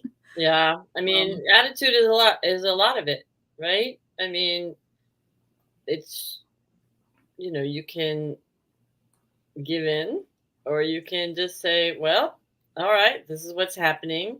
Let's have a good attitude about it and be in the solution. Because a lot of people like to live in the problem. They like to talk about the problem all the time. And I'm like, okay, I'll let you talk about the problem if you can also tell me what your solution might be or how we can move toward a solution, you know? I love that because it is important to be able to vent. At least I think it is, you know, and get everything out of your system. But it must be really great to have someone around who's like, I will listen to that. But also, like, I just want to encourage you to talk about some solutions and work through things. That is a great system. Like, especially when it comes to like people who are else complaining about politics or complaining about what's going on. And I'm like, what are you doing to make it better? Because I'm trying to make it better. I'm raising money. I'm, you know, supporting candidates. I'm make sure I vote. Try to help other people get to the polls. So what are you doing to make it better? And if you're not doing something to make it better, then you need to stop complaining. It's also a great way to endure. There are problems in the world. I mean, we have all been through a lot these last few years with the pandemic and, you know, a lot of upheaval all around us, and trying to be part of the solution makes it easier to get up every day and face the problems, you know? It does. I'm a huge believer in that. It does. Thank you. Molly Daniels says laughter is the best medicine. And absolutely. I totally agree. Totally agree. And Kristen Marie is letting us all know that she got to see Jenna in Marvelous Wonderettes in New York City. Oh, she is so multi-talented. She can sing, she can dance, she can do a million things. And Melissa, too, is incredibly talented. You know, Melissa has a huge directing career now as well. And I actually didn't know that. I actually didn't know that. I bet my husband did, though, since... Yeah, she's a terrific director. I love working with her in that capacity. But I'll do anything to work with Melissa. Anything. You could say, here, we want you to just try on shoes for an hour with Melissa. I would do it. Like she's so dear to me. I love her so much. So I'm glad you got to see them live. Yeah, Kristen has seen some really talented people out and about, and Kristen, in case you all don't know, is the person who like liaises with a lot of our guests. So even though you don't see her on screen the way you see Kelly and I a lot throughout the weekend, if you want to pop in the comments and thank Kristen for helping us make this happen, Yeah, really she's responsible for all the celebrities that you see on screen. Nice. Yeah, she's our all-star. So tell me about you two. You live in the same city? We do not. You don't. No, I'm from Wisconsin, and Curly's a Hoosier. Yeah, I'm from Indiana, so we make the long drive to make sure we can collaborate on stuff. So yeah, but not today. Today we're joining you virtually. Yeah. I was just curious because you seem so close. We are. Thank you. Well, I notice these things. That's my job. Observation is my job.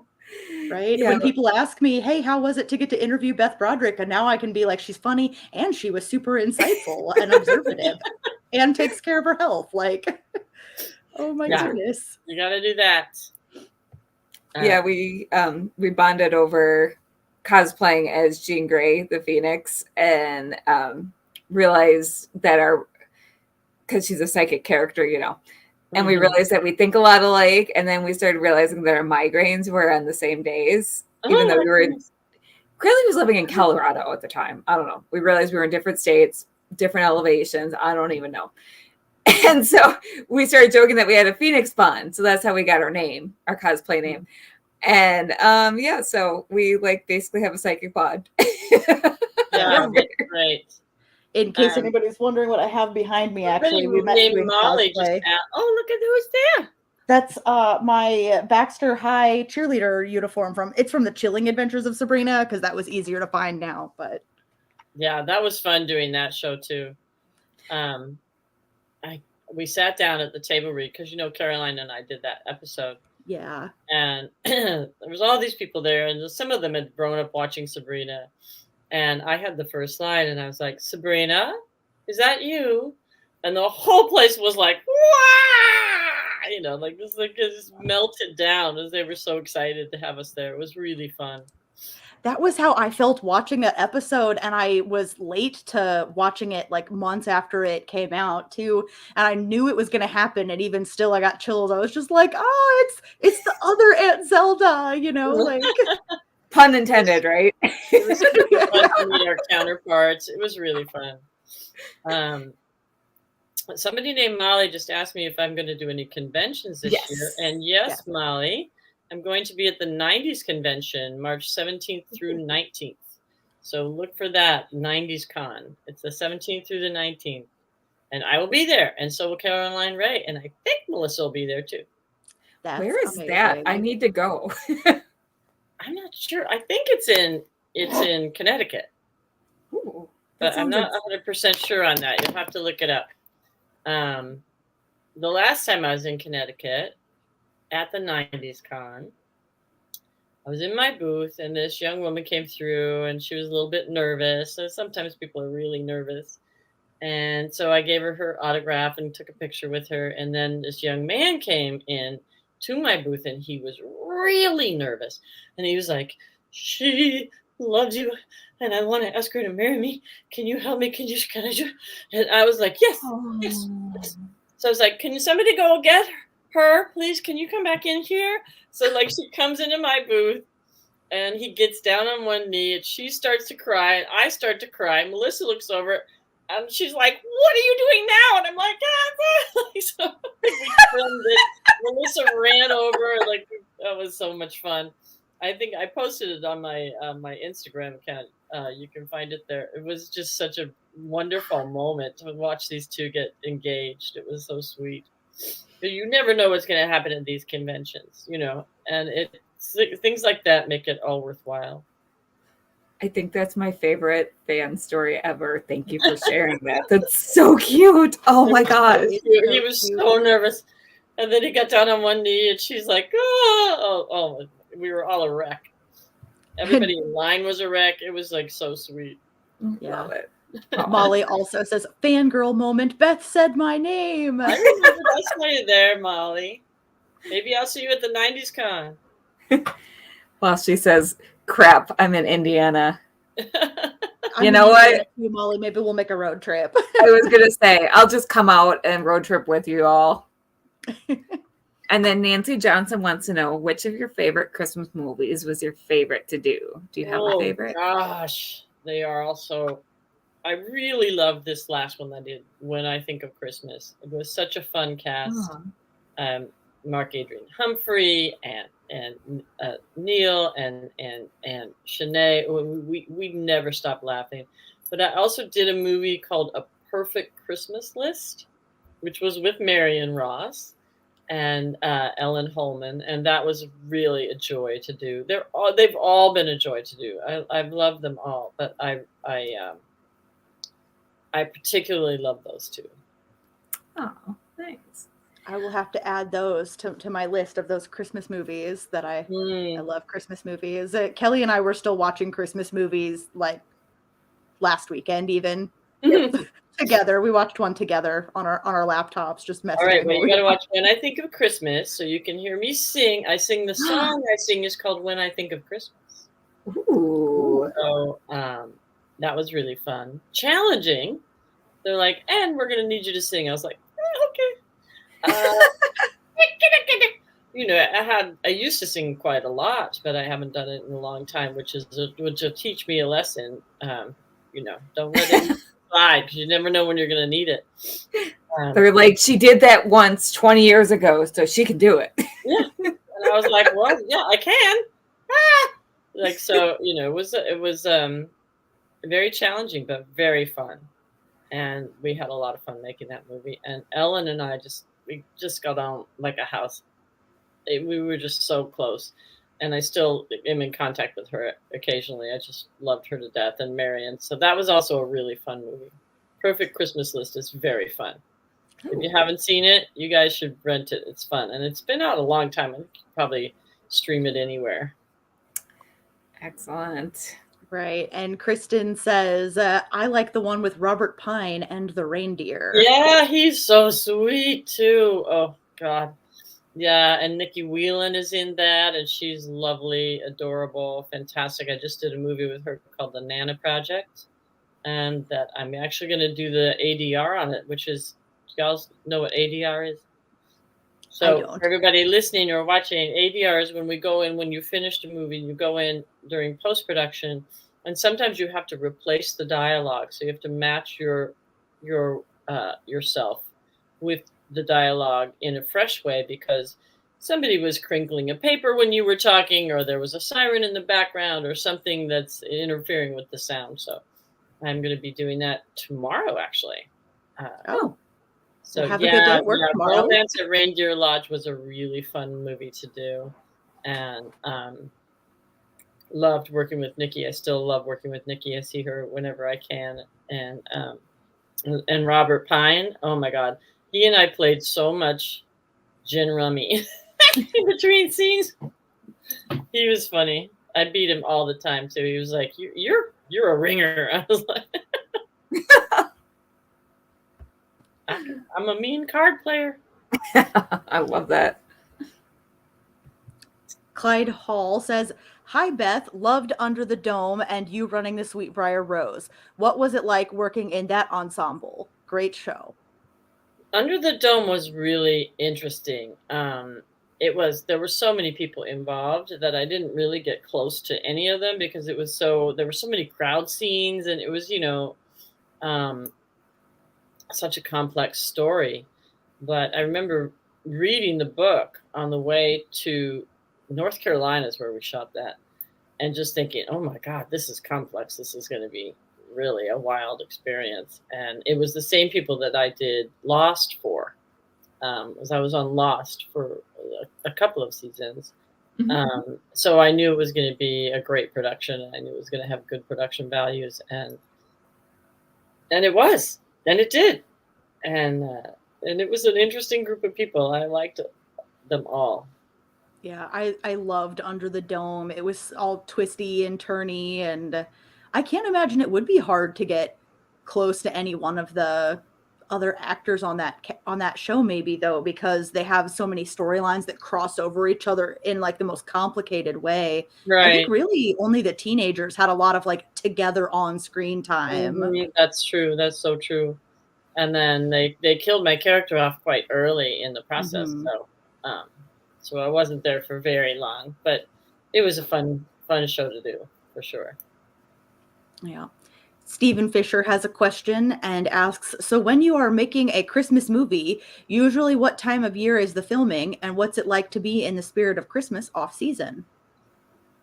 Well, it's always fun to be in the spirit of Christmas, and it is, you know. Good answer. I agree. Most of the time most of the Christmas movies I've done have been filmed in Canada, and sometimes they're pretty close. Like Romance at Reindeer Lodge, it was cold, and there was real snow on the ground. But a lot of them, you know, there's one called Blending Christmas that I did in the spring, which is a Christmas movie that sort of takes place in a place like Arizona, so it's supposed to be warm. And it's still, you know, that the spirit of Christmas, the spirit of like giving and coming together with your family and all of that. You know, it's the cliche to say that we all, you know, should feel that all year round, but we should. So it's not that hard to get into the spirit of it.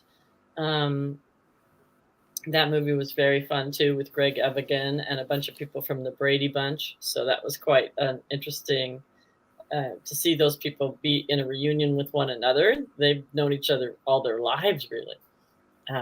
They were very sweet, and they're all still very close. So that was fun. But, you know, my big party every year at Christmas this was the 33rd year that my friends and I have gotten together to provide gifts for the women in the emergency shelter at the Good Shepherd Home for Battered Women. And I started working with the shelter 33 years ago. And so we have a big event, and we all come together, and we wrap these beautiful gifts, and each woman gets a big bag and a big box, and you know, it's full of lotions and perfumes and things that you leave home without, you know, hair barrettes and everything you can think of that people need in a shelter situation when they've had to leave home abruptly. So it's that is Christmas to me. You know, that is that party, that coming together, making those gifts happen. That to me is Christmas. The rest is all just yummy food. You know, my mom passed away a few years ago. My mom was a present fanatic. Like, if we didn't get her like a million presents, she was not happy. So we just buried her in presents. She was just always surrounded by ribbon and paper and bows, you know. None of the rest of us really care about presents. But, you know, she was always part of that party too. And my dad would always come down for Christmas. So it's an amazing holiday. This was my first time without my parents. My first Christmas without either one of them. And I had COVID. And I had COVID the whole time. No, that's terrible. Oh. Yeah, it could have been more annoying, but I'm not sure how. Well, then I am really happy that you usually get to experience Christmas sometimes off season. Maybe that'll make that up a little bit. So hopefully I'll make a movie soon and get to have Christmas again. Have a proper Christmas. Do you hear that, Hollywood? Put Beth in a Christmas movie. Gifts, and then I went to meet some friends, and that pot of friends is where I got no. So, but we did get the gifts delivered to the shelter, so I had Christmas. Well, so that's good. I was just not in the mood for any of the yummy food that goes along with it. Yeah, my family had it over Thanksgiving. So. Oh, really? It was not a good Thanksgiving. No. Mm-mm. At least it was mild, but. Yeah, mine was pretty mild. It was not the first time I've had it. I sort of worked all through the COVID crisis, and you know, I was on a mini series called Love and Death, which should be coming out soon on HBO. And HBO is very rigid with their protocols. They're very specific, you know. I mean, they're really careful. And so 7 months of shooting, and I didn't get it. And then the last day, I'm in Taylor, Texas, in my hotel room. We shot all day in a freezing cold prairie, and the phone rings, and it's the AD, and she's like, Beth, your makeup artist is really sick with COVID. And I was like, okay, all right. And I was like, oh, I'm sure I'll be fine. She had like 5 masks on or whatever.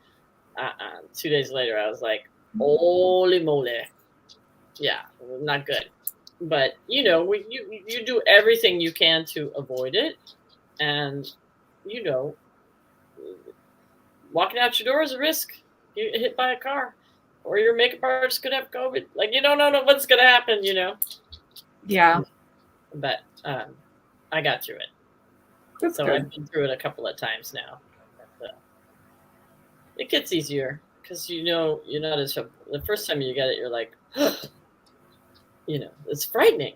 And like we were talking about before, like attitude has a lot to do with it, right? Just to stay calm, monitor your symptoms, get help if you need it. Yeah. Agreed. Thank you. Yeah. We also are getting some conversation in the chat over here talking about Chips. Molly says, I remember Robert Pine on Chips. I was also a John fan, not Punch. And Kristen kind of replied, said, Molly, I liked John too, and my sister calls Robert my father-in-law, LOL. Robert Pine is a sweetheart. Oh my God, he's such a nice man. He was so fun to work with him. Well, I'm sure he would be a great father-in-law then. Yes, he would. He would for sure. Yep. Kristen also wants to know, is there anything coming up that you can talk about? Yeah, I have a lot of stuff coming out soon. I have a movie called One True Loves, which is based on a book of the same name, and it promises to be a big hit. And they have the miniseries for HBO, Love and Death, which should be debuting any minute now. And I have the movie that I'm doing the ADR for, the Nana Project, and that should be coming out in pretty soon. So One True Loves, the Nana Project, and Love and Death, look for them. They're all great projects, and they all promise to be really good. Oh, that's exciting. Yeah, that's what we like to hear. And we also have Molly Daniels wants to know, did Stephen King ever come to the set? He didn't, and I wish he had, because I'm a huge Stephen King fan. I follow him on Twitter. I mean, I've read almost everything he's written. And he did not come visit. And I think he actually took some exception to the liberal way that they dealt with the plots. I've heard that he's not a fan of film adaptations of his books a lot of times. I think that he's kind of and for good reason, a stickler. And his plotting is so deliberate and determined that I think it's hard for him when people take, like my character Rose should have been all the way through the series to the end, so like that kind of thing. He takes exception to that. So if he came to the set, he probably wouldn't have been a very happy camper. Yeah, that makes sense. That does make sense. So maybe you'll meet him somewhere else where I would love to. When they ask people in their interviews, who would you invite to your dinner party? He would definitely be one of them. Well, who are your, say, 2 more out of 3 people you would invite to a dinner party? Who else would you invite? Stephen King for sure, Martha Stewart, and Barack Obama. Ooh, an interesting mixture. I would love to go to the dinner party. Would be interesting, right? Yeah, I would just love to be a fly on the wall. Heck. Yeah. I love Martha Stewart. Me I think too. Barack Obama is brilliant, and Stephen King is amazing. Yep. Willow at Skylar Productions says, my city of Winnipeg is often used for Hallmark movies. I hope the people from here treated you well during your stay. Oh my goodness. I fell in love with Winnipeg. I loved Winnipeg. I walked around and I saw as much of it as I could. It's not a big joint, but it, they have this beautiful festival, like this Indigenous Peoples Festival, and beautiful like exhibits, and the people are so warm, and the food was delicious actually. And there's like these water taxis, and there's actually a part of Mars that is named Winnipeg, because in the winter Winnipeg is as cold as this section of Mars. So they actually have named it Winnipeg. I did not know that. So yeah, there is Winnipeg on Mars as well. But it is a delightful place. I would love to work there again, actually. So you tell them that, Skylar. I'll come and see you anytime. I love Canada. I love Toronto. I love Vancouver. Vancouver's like a home away from home for me. I've been there so many times. Since my first television series was called Glory Days, and it was Brad Pitt and me. Believe it or not. And two other boys. Yeah, two other young men. And it was in the early days, obviously, when Canada wasn't really set up for filming. There weren't studios or anything like that. So we were just like in big warehouses, surrounded by space heaters like that. Yeah, trying to make this show. But I loved it even then. I loved being there. It's an amazing place. So I'm always happy to go to Canada. I love getting that call. All right.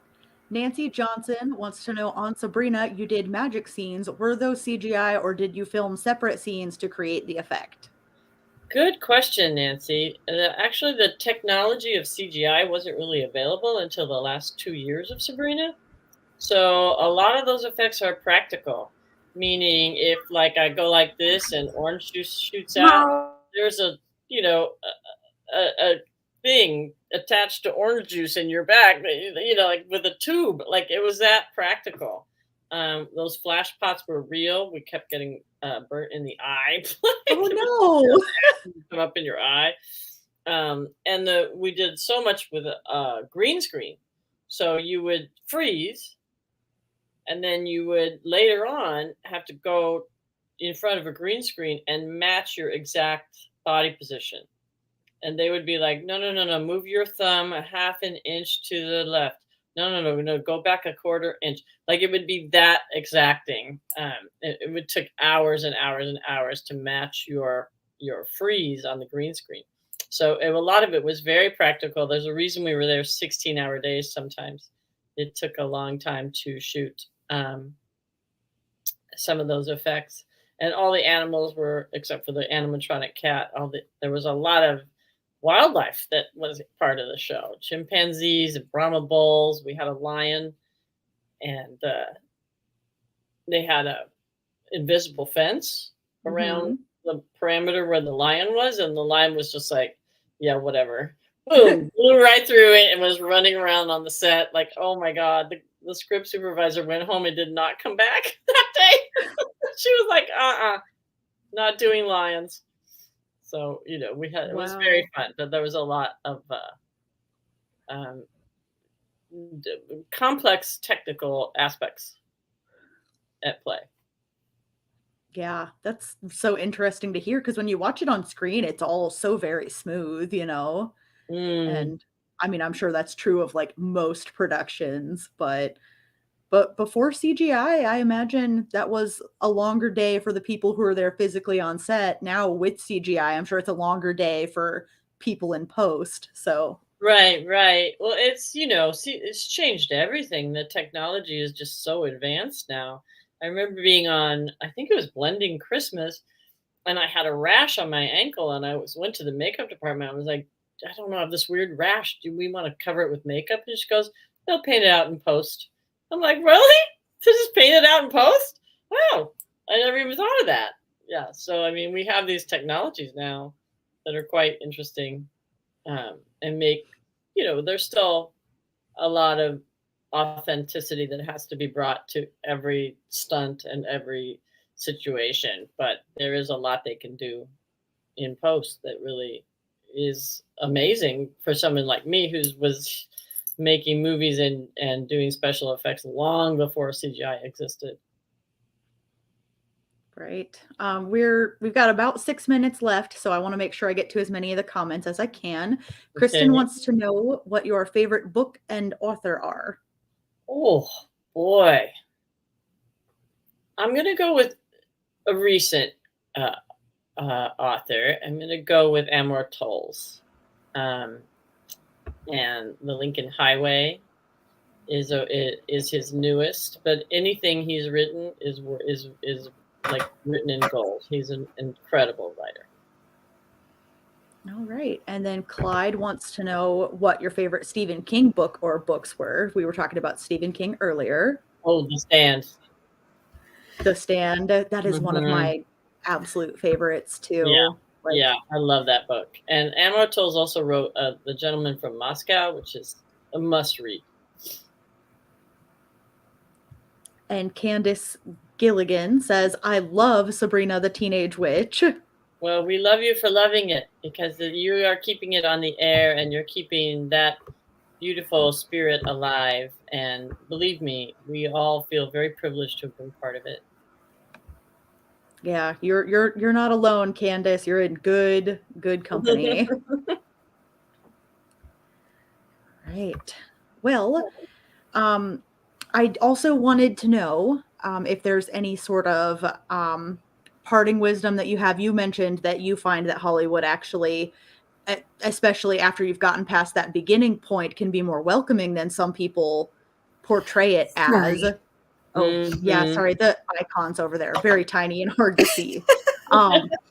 So what is your advice for people who are in that beginning stage of trying to get into acting to stay positive? Because you've talked so much about staying positive and taking care of yourself. What are your words of wisdom for people trying to get into acting? I would say know who you are.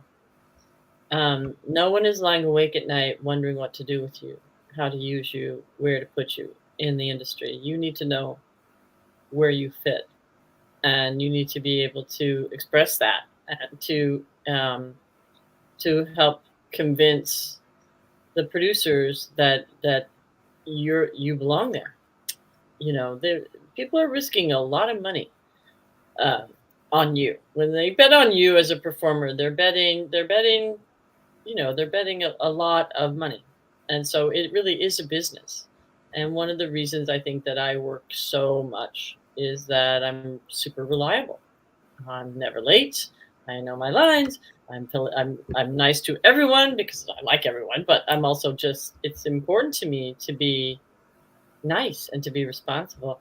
So whatever chances you do get, like when I was first breaking in, I wrote a thank you note to any casting director who brought me in, because I was grateful to be part of the mix and be considered.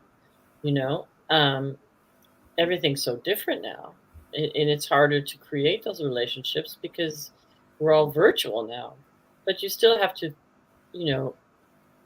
really understand that when people take a chance on you, you have to deliver, and you have to do your homework. And I always say, make sure your body's in shape, make sure your mind is in shape, make sure you're ready to go, and study. Find a good teacher and study and study and study, because there's a lot of pretty people in the world. You have to know what you're doing. Great. I think this is the last question that we have time for. Kristen wants to know if you have a favorite Sabrina blooper. Oh my gosh, there were so many. Oh my God, there were so many. There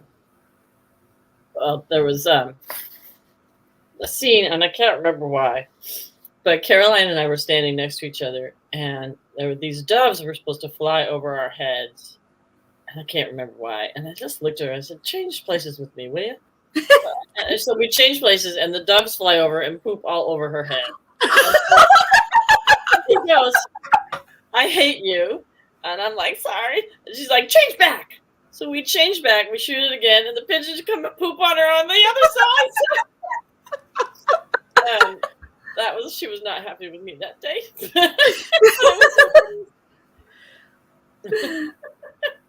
Oh my goodness. I have to that is really funny. I have to recover now for a second before I can transition us back into our donate video.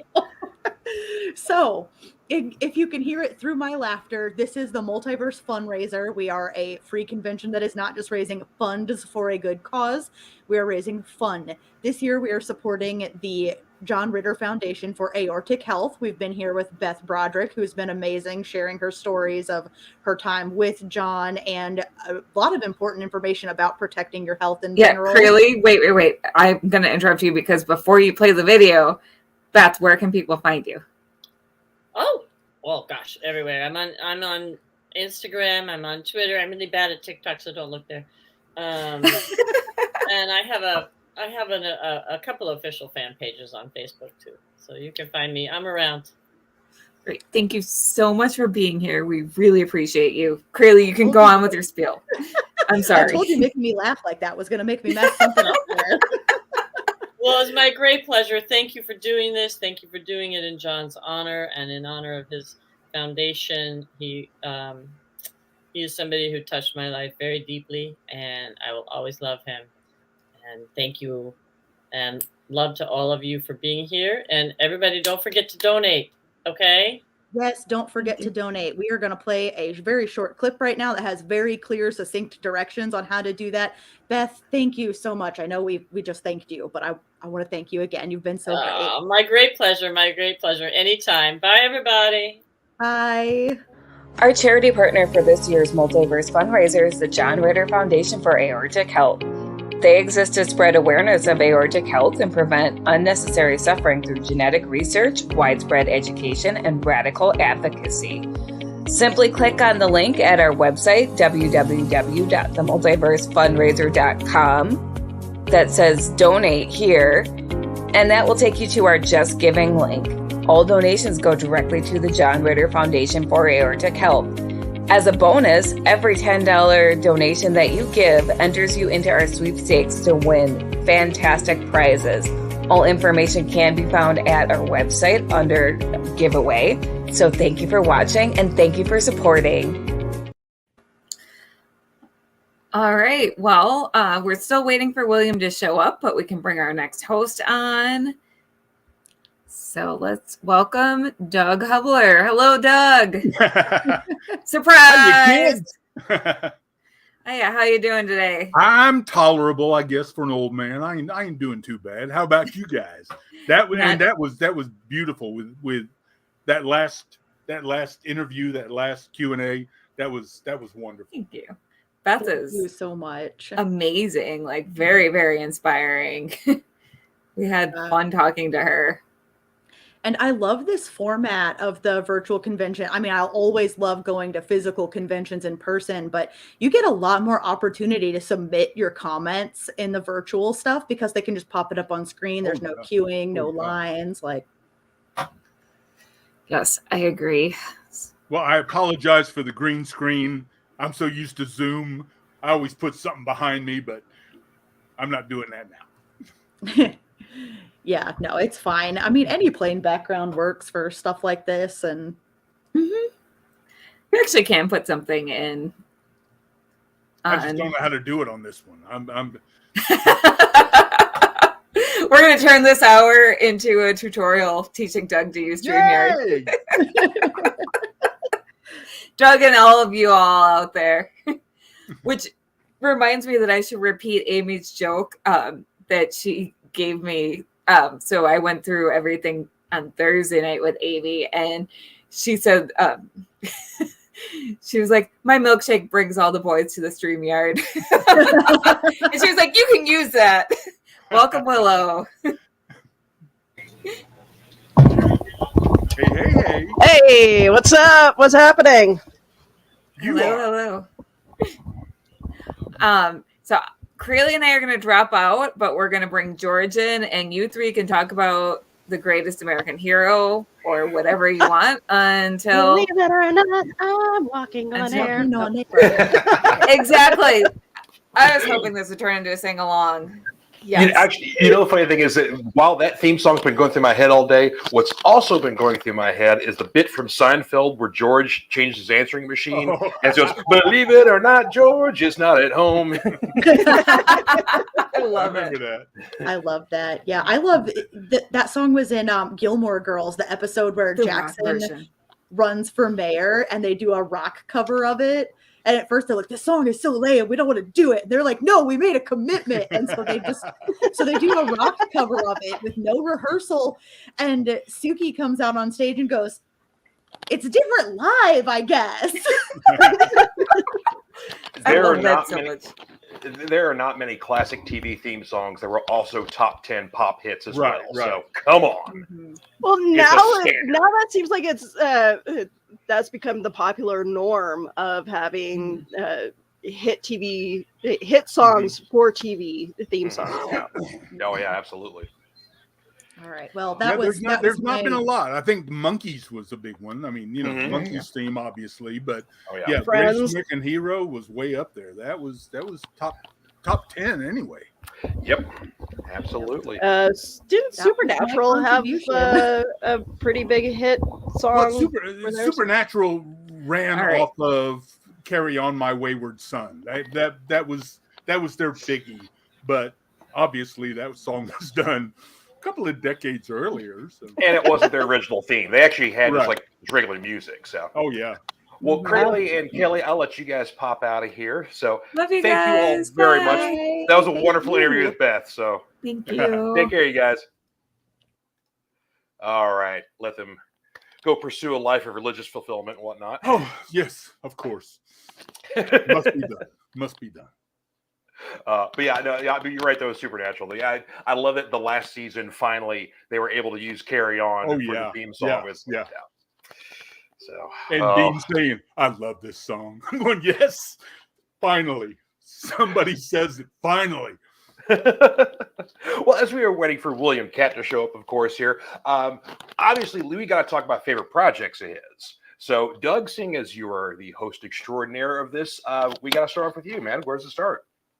I have no idea. I'm just a rapidly aging hippie in a rapidly aging body, just real happy to be here. So, loving you guys, and the whole concept of being able to talk to Mr. Katt. Obviously when he gets here, I've got all kinds of questions, but I go back to Butch and Sundance, the early years. That was the first thing I saw him in. I know he did Big Wednesday around the same time, but I just didn't see that. But I saw Butch and Sundance because I was a big Butch and Sundance fan. Mm-hmm. Sure. So, going from that, going into Carrie, and then, moving into Greatest American Hero, Pippin, everything, House, holy crap, everything. I mean, just a wide range. But I also want to talk to him about his parents, about Barbara and Bill. He came from a showbiz family. Absolutely. But I want to ask, did he want to be a child star, or did he avoid that? Because 78 is kind of down the road. Sure. But, he grew up in Hollywood. He grew up with Hollywood parents. So I'm really curious as to see where all that came from and how all that just fell into place. Absolutely. With me, of course, his parents, being in the business as well, I always had a fond memory of the Perry Mason movies that he did in the 80s. And of course, he got to actually work with his mom in those. Right. Of course, she got to reprise her role. And with my grandmother, everything stopped when Perry Mason came on back in the day. And so when they started doing the new movies in the 80s, yeah. Oh, yeah. So, if I was over there and Perry Mason was on, nah, nothing else is going on. And Mr. Katt played the superior Paul Drake. I mean, William Hopper did a good job with what he did. Mm-hmm. But it was pretty much walk in, smoke a cigarette, sit down, walk out. Yeah. William Katt got into some stuff. I mean, there was abductions, there were kidnappings, there was running, fighting. I mean, he was out there. He was the superior Paul Drake. Yeah, absolutely. But going back, we mentioned Big Wednesday earlier. I definitely had, even though I've never been to Southern California, I definitely had a surf movie phase going on, and Big Wednesday is a big part of that. Because as soon as I found out that John Milius directed that, and I'm a huge Conan the Barbarian fan, I'm like, oh, here we go, Conan guy direct a surf movie, okay. And then of course Williams plays a huge part in that. Was it him, Gary Busey, and Jan Michael Vincent? Is that right? Yeah. And of course, they're babies in that movie. So So, well, I grew up in Ohio, which is about as far from the ocean as you can get. Landlocked, and I'm deeply old. I'm 70 now. So, but I growing up in the 60s, surf music. I heard Beach Boys. I heard surf music. I bought a paperback book on how to surf in Ohio. In Ohio. I love it. In Ohio. Why am I learning how to surf when I've never seen an ocean before in my life? But yeah, the whole surf thing. But I grew up through that whole music phase. I was blessed to have a cousin 4 years older than me. She brought me into rock and roll. It was late 50s. I was 8, 9, 10 years old. I came in at the end of rockabilly, the beginning of folk, the beginning of surf, the beginning of hot rod, long before the British invasion. I mean, I was able to surf through all of that. And that's the reason why I feel like I was born in the wrong era, because I listen to that now and I love it. And I don't know, just something about them, about the music from your guys' era just hits a totally different part of my spirit than the music does now. Oh, I understand. It's also, though the music industry was built off of this artistry, it felt a lot more organic than it does now. Because basically, as somebody said it before, it's like the kids today figured out all the secrets. Yeah. So, and there was effort put into songwriting back then. I mean, some of it was formulaic, some of it was a process. Verse, chorus, bridge, verse, chorus. But there was an effort put into writing that we lost somewhere along the line. I agree. And country music gets a lot of bad rap because of how sad it sounds, and the typical my wife left me and took the dog. But that's how I feel about country music. Is there's better songwriting as far as as far as the whole industry goes, and whereas pop music is like it's written by 34 people and there's 1 or 2 words repeated. And in a studio on auto-tune. Yeah. You don't have to be able to sing. We'll fix it. Well, the funny thing, what I'll always champion about music today is that if you want to hear the feel and the sounds of what, Doug, what you and I experienced in our youth, with different types of music, and Skylar, what you enjoy now, go outside the U.S., go to Scandinavian countries, go to Europe, Germany, Spain, go to Australia. It's all rock and roll is alive and well all over the world. And a lot of it sounds like our stuff from 20, 30 years ago. Wow. I mean, there's a lot that is contemporary, but there's a lot of bands who throw back and want to sound like 80s bands. There's a lot that want to sound like, 70s metal bands and stuff like that. And then as they get older, the 70s metal bands guys are the harder edge stuff. When they get older and their sound softens, now it sounds like 80s AOR, where it's still well-produced stuff, but just a little more poppy. Yeah. So yeah, just go outside the U.S. and explore music out there. You're going to find some good stuff. I guarantee. Oh yeah, I'm not going. Excuse me, clearing my throat. Old man stuff.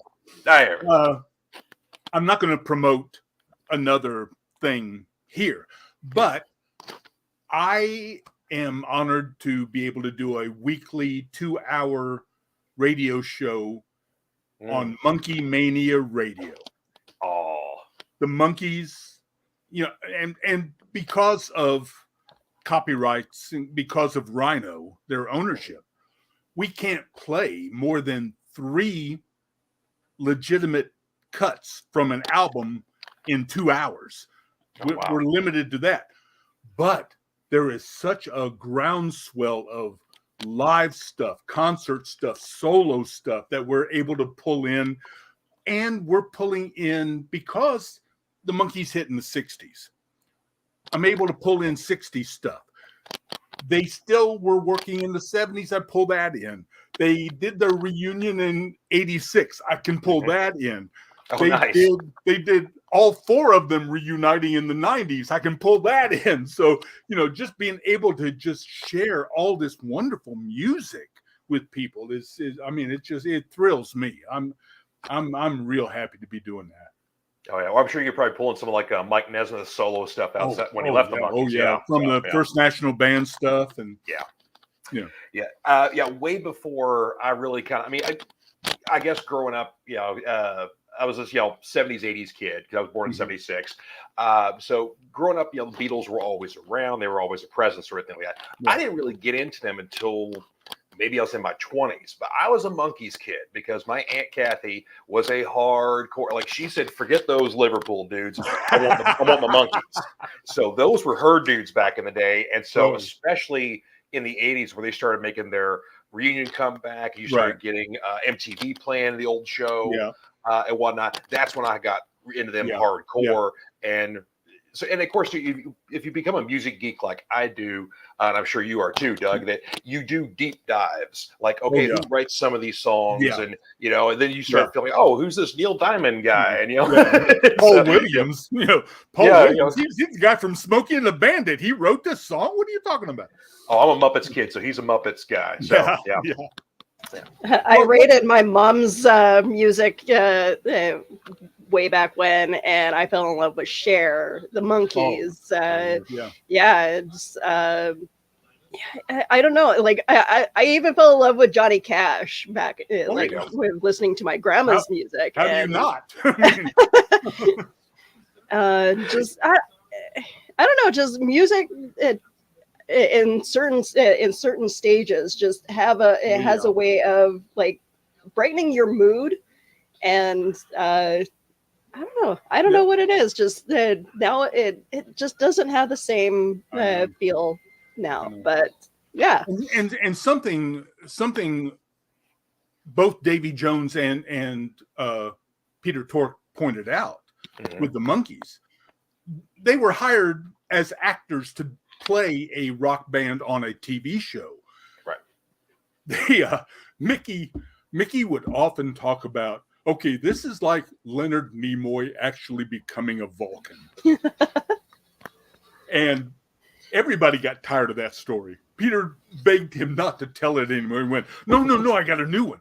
Have you seen Galaxy Quest? And Peter Tork went, nice. Oh my God, that's perfect. Yes, that's exactly what happened.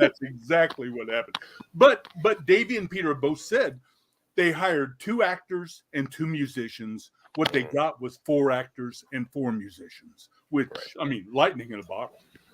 How do you capture I feel like with them becoming a band and actually trying to be a band later on, I think they the studios did them a very big disservice by not allowing them to continue to play their own music. Right. And rather than, and they could have done so much with the boy band franchise, even in today's standards, by allowing, say like Lance Bass to play his own instrument. Mm-hmm. Well, when they first started filming, they were filming 5 days a week in the studio, rehearsing in the evenings, rehearsing on the weekends to be able to go out on tour whenever they could. And it was still like the fastest film TV show on the air at the time. Right. But they did not have time to go into the studio and play. They only had time to go in and sing. Mm-hmm. Even though it really disturbed Mike and Peter. Peter showed up with his guitar and they said, "What'd you bring that for?" The tracks are already done, dude. You're just doing vocals. So the first album they did that way. They were on tour. They were out on the road when the second album got released, and they didn't even know. Somebody had to go to the mall and buy the second album, More of the Monkees, for them to look at, and they were not happy with the song choices that Don Kirshner chose. So there was a bit of a coup, and they won the rights to record from that point on. So their third album, Headquarters, is just them, all them. Yeah. Which is, it's a great album, but what something Mike said after they did that, he said, "Okay, we were ready. This was going to be out. We're not good at this. We need a producer. We need somebody else. We need an adult. Can somebody give us an adult, because we're not ready." They were, I think Davey was 18 and Peter was 21 when they started. Those are babies. Those are children. Yeah. You can't throw that kind of power at an 18 to 20-year-old and not expect it to blow their minds. Absolutely. And of course, what I always kind of thought was the sad irony was like, okay, here they make this big effort, to do their own thing and to be push their artistic boundaries just a little bit, not as much as they did on Head, right? But definitely, a little more than they have. Yeah. And then the Beach Boys have Pet Sounds, and then the Beatles have Sgt. Pepper, and so it's like, okay, sorry to bother you all. Sorry, we're gonna go back over here. Yeah. And that's something else I wanted to talk to Mr. Katt about, because he recorded. He had a pop album out. Sure I think did. it was Billy Katt. He was going by Billy Katt at the time. But are we missing him? It looks like we still don't have any word from him yet. So hopefully he's okay. We're not having any technical difficulties or anything like that. So we're trying to get a hold of him, but something's up here. So we'll just have to keep treading water for a little while here. That's right. And I wanted to ask him about, he auditioned for Star Wars. He auditioned for the Luke Skywalker role. Sure did. In Star Wars. Really? I think he did his screen test with Kurt Russell auditioning for Han Solo. I didn't know that. Well, that could have been a totally different movie. There's got to be a story in that. Oh, I'm sure. Yeah. Well, especially, in 76 when they were probably casting for that. Right. I'm sure every actor came out for that. It was another part, as far as they were concerned. They didn't know what that thing was going to become, obviously. But yeah. Oh, yeah. They thought it was going to be at a theater or drive-in near you movie. They thought it was just another B movie. Exactly. They had no idea that it was just going to blow up the way it did. I can almost see Kurt Russell milking the role for what all it's worth, even if he got it, because Harrison Ford hated playing Han Solo. Yeah. Well, he hated the Ewoks anyway, but yeah, he did. Especially teddy bears in space, he was not happy with. But just to chime in with some of our questions here we've got, because of course, we are supposed to be talking about William Katt with William Katt, but we've definitely gone. We're all over the place. But Molly Daniels had a question here, since we were talking about the Monkees earlier. What album had Daydream Believer? Does anyone know that? Pisces, Aquarius, Capricorn, and Jones Limited, I think. You're close. It was the album before that, The Birds, the Bees, and the Monkeys. Oh. Yep. No, Birds, the Bees, and the Monkeys was after Pisces, Aquarius. Okay, so it was 1968. So yeah. So when Birds, Bees, Monkeys. But yeah, Yeah. because it was released a single about a year before, I think. Right. Yeah. So it was a single long before it was put on the album, but then that was quite common back in the day. So yeah, so there you go. So there you go, Molly. You get a little trivia here. So we're all caught up now. Yeah, and I said Kurt and William apparently read together for Star Wars and even swapped roles. So at one point, Kurt Russell read for Luke Skywalker. Wow, very interesting. Something else. Talking about Perry Mason. Sure, yeah. We're going to get back to William Katt at some point, I'm sure. Mm-hmm. But talking about Perry Mason, from what Svengoolie, if you can trust Svengoolie said that Raymond Burr and William Hopper, Perry and Paul, were actually hired for each other's roles. That Raymond Burr was supposed to be Paul Drake and William Hopper was supposed to be Perry Mason, and then some last-minute decision flipped them over. Interesting.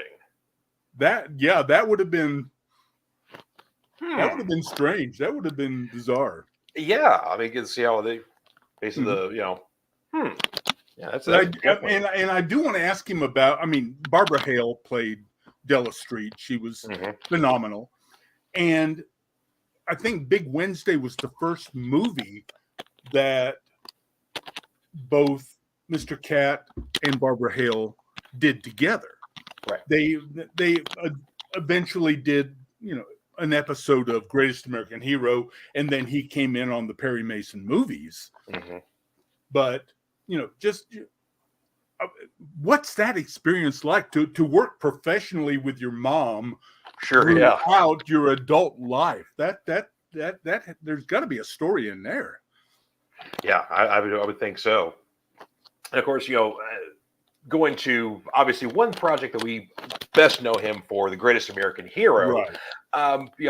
Really curious about the impetus of that project. Was he at all a superhero fan, or did he approach this because it's kind of an anti-superhero show? Right.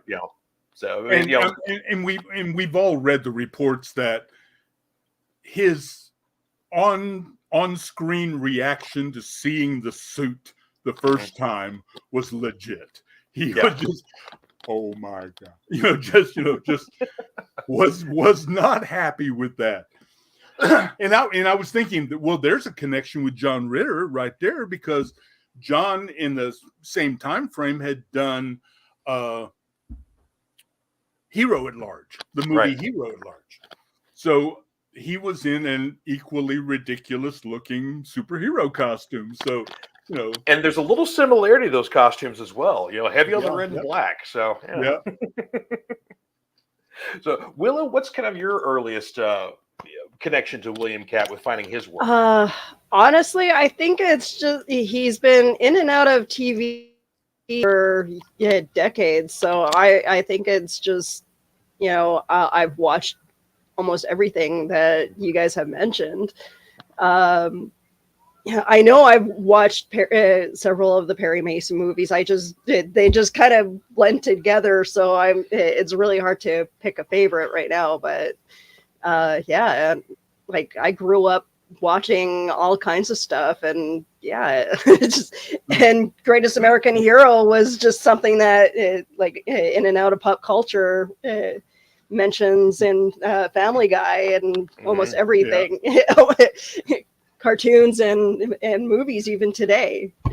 And working with Robert Culp, oh man, I love Robert Culp. I was a big I Spy fan. I mean, we're not going to go to the Bill Cosby thing, but that was a wonderful show. That was the best spy show until Chuck came along. Chuck is outstanding as well. But working with Robert Culp, knowing that what a writer he is, what a director he is, and there was rumors that he and Mr. Katt clashed a little bit in the beginning, but that they bonded. They came together. They made it all work. So Yeah, I agree. What's also kind of interesting for me, if of course he's best known for a lot of his TV work. I mean, if you look at his IMDb, oh my God! Of course, his early career, it was a lot of one episode stints, guest stars on things like Emergency and MASH and Gunsmoke, and the list goes on and on. Right. But when he really started getting into film work, of course, he got a couple of good spots there. Definitely his role in Carrie, but I gotta love House. I mean, man, House is wonderful. House is phenomenal. It definitely can be thrown into the realm of kind of the horror comedy, even though the original House that he was in was definitely more on the horror side, had just a little bit of comedy. But of course, you get to House 2 and they are gross, and it's all comedy. and it's such a limited genre. I mean, you can always go back to Abbott and Costello, Meet the Wolfman, and The Raven was one of my favorite comedy horror movies. But House, I mean, and having such incredible comedic actors working with you, having Richard Mall on screen, having now I'm forgetting his name from Cheers. Oh geez. George Wendt or George Wendt. George Wendt. George Wendt was the first one. John Ratzenberger was in the second one. Right. Yeah. That was a cool connection too, getting 2 Cheers actors in your franchise. Yeah. And something actually I recently learned, I don't know, about a month or so ago. I remember as a kid going to the video store, and video stores, folks, there you go. Going to the video store and seeing House 4. I'm like, House 4? Yeah. Where's 3? When did 3 come out? Where did I miss that one? And so, years go by, don't notice it, and until, I was digging around somewhere, doing a deep dive on something else, and found that basically the film The Horror Show that starred Lance Henriksen is House 3. Oh, yeah, interesting. Yeah. Brian, I can't remember he played a tall bad guy. He was in Blade Runner. He was the "Tell Me About Your Mother" guy, and shoots the doctor. That actor. Yeah. He's the killer in this movie, and basically what it is that Lance Henriksen's a cop. Brian's killed, and I guess he's put to death or something like that. And then when he basically like his soul or something gets resurrected and starts haunting Lance Henriksen, starts messing with him throughout the movie. But it's got a definite, different, darker feel to the rest of the House movies. Because like you go over to the House 4 and William Katt's back in that one. Roger Cobb's back. So it's like, it's a very disjointed kind of movie. So I think I realized why when they finally finished it, they, when they decided they were going to release it in the States, like, let's just drop the House thing from it because it really doesn't do with the rest of the franchise. But if you go overseas, it's House 3, the horror show. So weird, yeah. When I was reading up on Mr. Katt, there was one, I mean, it was just a simple little phrase. Piper Laurie was his mentor. Piper Laurie, beautiful, brilliant actress. That was your mentor. I want to hear that. Tell me about that. Absolutely, yeah. Nancy Johnson's got a comment here saying that, of course, we all know that John Ritter did the first 2 Problem Child films, and William was the lead role in the third, taking over for John's role because he had passed and was doing another project. So, and that is correct, yes. So, yeah, it's kind of a nice connection that the two of them have there. Basically, take over his role for him. There is a correction on that, though, unfortunately, Nancy. John Ritter died in 2003. Problem Child 3 came out in 95. Oh, there you go. So, thank you, Internet and Willow. Thank you. Sorry, it's what I do. Hey. I'm not trying to be a smart ass. No. Don't confuse me with facts. I've already made up my mind. And then Shirley Bergerwitz says that every time she does karaoke, she always sings the Greatest American Hero theme first. Yeah, of course, yeah. Believe it or not. I know. Well, a beautiful song. That's okay. I'm a little concerned. I hope he's all right. Hope everything. Yeah. Well, depending on the time zones, I'm hoping it's just a time zone error. Maybe we'll squeeze them in, and then maybe we'll go a little bit longer. There we go. Yeah. I'm trying to think what's next I want to bring up. Well, actually, we can even, bring up other topics that aren't necessarily William Katt related here, but. Of course, I love a lot of these. I mean, we're here for the John Ritter Foundation, so well, yes, yeah. Then we wanted to talk to him about that. He, going back to Greatest American Hero, he kind of became the caretaker of the franchise. I remember him looking into writing books, doing the reunions, writing comic books, and then he started Catastrophic Comics. He started his own comic book company. Right. So, knowing it lasted 3 seasons, I think Greatest American Hero is 3 seasons. Yeah, it's like 40 some odd episodes. So yeah, it's about 3 seasons. Yeah. And I'm sure at the time, just like William Shatner said at one point, it's just a TV show. Get a life. I'm sure that everybody goes through that. It was just a job, but feeling the love and the admiration and the affection from people concerning those characters and that whole storyline, it touched me that he actually started to embrace it more as, okay, this is important. This means something to people. Yeah. There's one movie that's a little, of course, I mean, it's not recent. It was done in 2007, but a little more recent work of his. I'm not sure if you're all familiar with a film called The Man from Earth. Have y'all ever seen that before? Yes. Yeah. Yeah. Very cool film. Basically, you've got essentially a man, a professor is kind of having a retirement party with all of his friends or whatever else, and essentially starts revealing the story to all of his friends and colleagues that he's known for years, sometimes decades, that he's been around for quite a lot longer than the average human being. Yeah. Maybe it was like 10,000, 15,000 years or something like that he's lived. So it's like he's been around for a very, very long time. And so, of course, this revelation of this, of course, bring a lot of drama with his friends. It's a really small kind of very, almost like a play, because everything takes place in this cabin. They're all in here.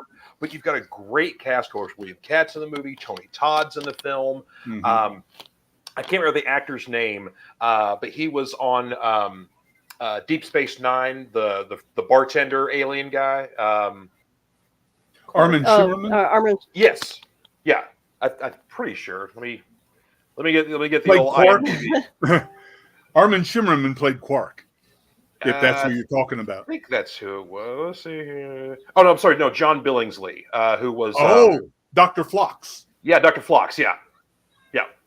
So he's trying to stump me with Star Trek. Come on. John Billingsley is our man from Earth in question here. So, but so it's a great role for him. Well, of course, he's done a Star Trek stint already. But it's a really good role for him because he, he's not in any makeup or not, but he just kind of looks, like a bookish little professor, but you still see his Dr. Phlox character, So, but Man from Earth, pretty sure it is streaming at several different places. You could at least rent it on YouTube or whatever else. But definitely gotta check that one out if you guys haven't yet, or anyone else in the audience here. But let's do a little plug here because, of course, we are here for the Ritter Rally, the John Ritter Aortic Health Foundation here. Of course, you can see on the bottom of your screen here, details. Go to multiversefundraiser.com to donate. And if you do donate, we've got lots of different prize packages and whatever else that people can win. So with a $10 donation or better, you get thrown into the pot there, and there's all kinds of cool swag to win here. Signed objects, just fun little quirky things, comics, all kinds of good stuff here. So definitely donate generously here, because of course it is a tremendous foundation here. Amy Yazbek, who Kelly got to interview on Friday night, of course, this is her foundation, her baby, she was that was a hilarious and amazing interview there. So. She is an amazing woman, and thanks to her that I changed my thing for Cryptic Crunch, because as soon as she said the frogman, I'm like, oh, that's what I'm doing. The Kappas, I know. That was the thing too. I got a kick out of it. It was like you asked her like, what's her favorite mythical creature or cryptid, and she goes to Kappas. I'm like. The Japanese fraud. It's like, oh my god, that's an obscure one. There, it's like, okay, cool. I'll have to touch on that one on a later date where I can actually do more research. But the Frogman one was just, it was just a quick story. Some people saw something. It ended up being a giant lizard without a tail. Yeah, of course. If you ever decide to do a episode on the Poplick monster or the Goat Man, as he's also known from Kentucky, that's my homeboy. So. When I used to be hosting the Q&As in Metropolis, Illinois, tiny town. Oh yeah. But in 1972. They realized we're the only city in America named Metropolis. Let's contact DC Comics and say, can we call ourselves Superman's hometown? And in 72, nobody cared. And they said, sure. So Metropolis, Illinois, tiny little town, Superman Museum, big statue. But they have the Superman celebration every second weekend in June. And I have hosted several Q&As for celebrities that show up. One of my favorite Q&A questions is, who is the most famous person in your phone right now? And will you call them and put them on speakerphone so we can all say hi? That 50% of the time, it works all the time. But that and asking, who was the practical Joker on your set? Yeah. Because there's always one. There's always one. There's always one. The ironic thing about Metropolis, Illinois, not a single comic book store. Oh, no. No theater, no mall. How the heck does that? Oh, wow. Yeah. It is a small town, but you would think they'd at least have a comic book store. Right. Well, is that is that the town where Footloose was filmed? We're Superman's hometown, but no Superman comics exist here. It's 10 minutes from Paducah, Kentucky. That's where everybody goes to shop. There's no movie theater in Metropolis. There's no mall. There's some grocery stores, some restaurants. There's the museum, and pretty much that's it. That's about it. Yeah. Everybody just drives 10 minutes down the road to Paducah to do everything. But yeah, it's amazing. It's more like Smallville than it is Metropolis. But yeah, that's the ironic thing there. You would think that somebody years ago would have okay, that's a cash cow right there. Come on, But they do have a Harris Casino. So they've got that right there on the river. There's a huge Harris Casino right there in the middle. No mall, no theater, but a Harris Casino. I don't know, man. That sounds like a Luthor plot right there. He bought Smallville and put in a casino. That's right. Cream corn capital of the world, no more. We're going casino. Well, I mean, you know how he loves his real estate plots from all the films there like that. So, we're going, yeah. Oh, God. Okay, well, it's oceanfront property, not beachfront, but it's oceanfront. It's cool enough. It works. It works, yeah. Yeah. But, of course, for those tuning in here, we were supposed to interview William Katt today for the Multiverse FunRaiser here, or at least Doug was. And apparently we must have had a miscommunication somewhere, or we're on slow time, or hopefully he's okay, Maybe he had better. Sorry, you're just here watching us shoot the shit. Exactly. Until the next panel. Yeah, we're Who are these another three 15 people? minutes What's here. going on here? But we could at least have time to plug ourselves here, of course. I am part of the Back of the Silver Box Network myself. My name is George Bueller. I'm host of Fanatic Forum every Friday at 7, streaming live on here. And Willow, you're also one of our hosts here. Yes, I am the host of Cryptid Crunch on every other Sunday evening, and also co-host of the Back of the Cereal Box with John Pyka, Dee Barty, and Sarah Jenkins. And then Doug, of course, you're a Cereal Box adjacent fandom here, so please plug yourself as well. I'm a retired elementary school teacher who has a Monday through Friday radio show from 12 to 2 on Monkey Mania Radio, on Live 365. We're on Roku. We're all over the place. We're Streama. I think we're on TuneIn now. We're expanding. We're getting up there in numbers. But I go by the name Unca Duck. Unca Doug. Unca Duck. D-U-C-K. Unca Duck. Okay. And the story behind that. Back in college, I was dating a beautiful young woman who had a beautiful small son. Tiny little guy. Being the South, I'm in Tennessee. I'm in East Tennessee. I'm in the buckle of the Bible Belt. But because it's the South, you don't usually let your children call adults by their first name. There has to be a Mr., a Miss, or something like that. Some sort of formality, yeah. Right. So she thought, you can call him Uncle Doug. That'll be cool. Uncle Doug. Well, he was not familiar with either one of those words. And his tang got tangled up from time to time. And it just came out Unca Duck. Unca Duck.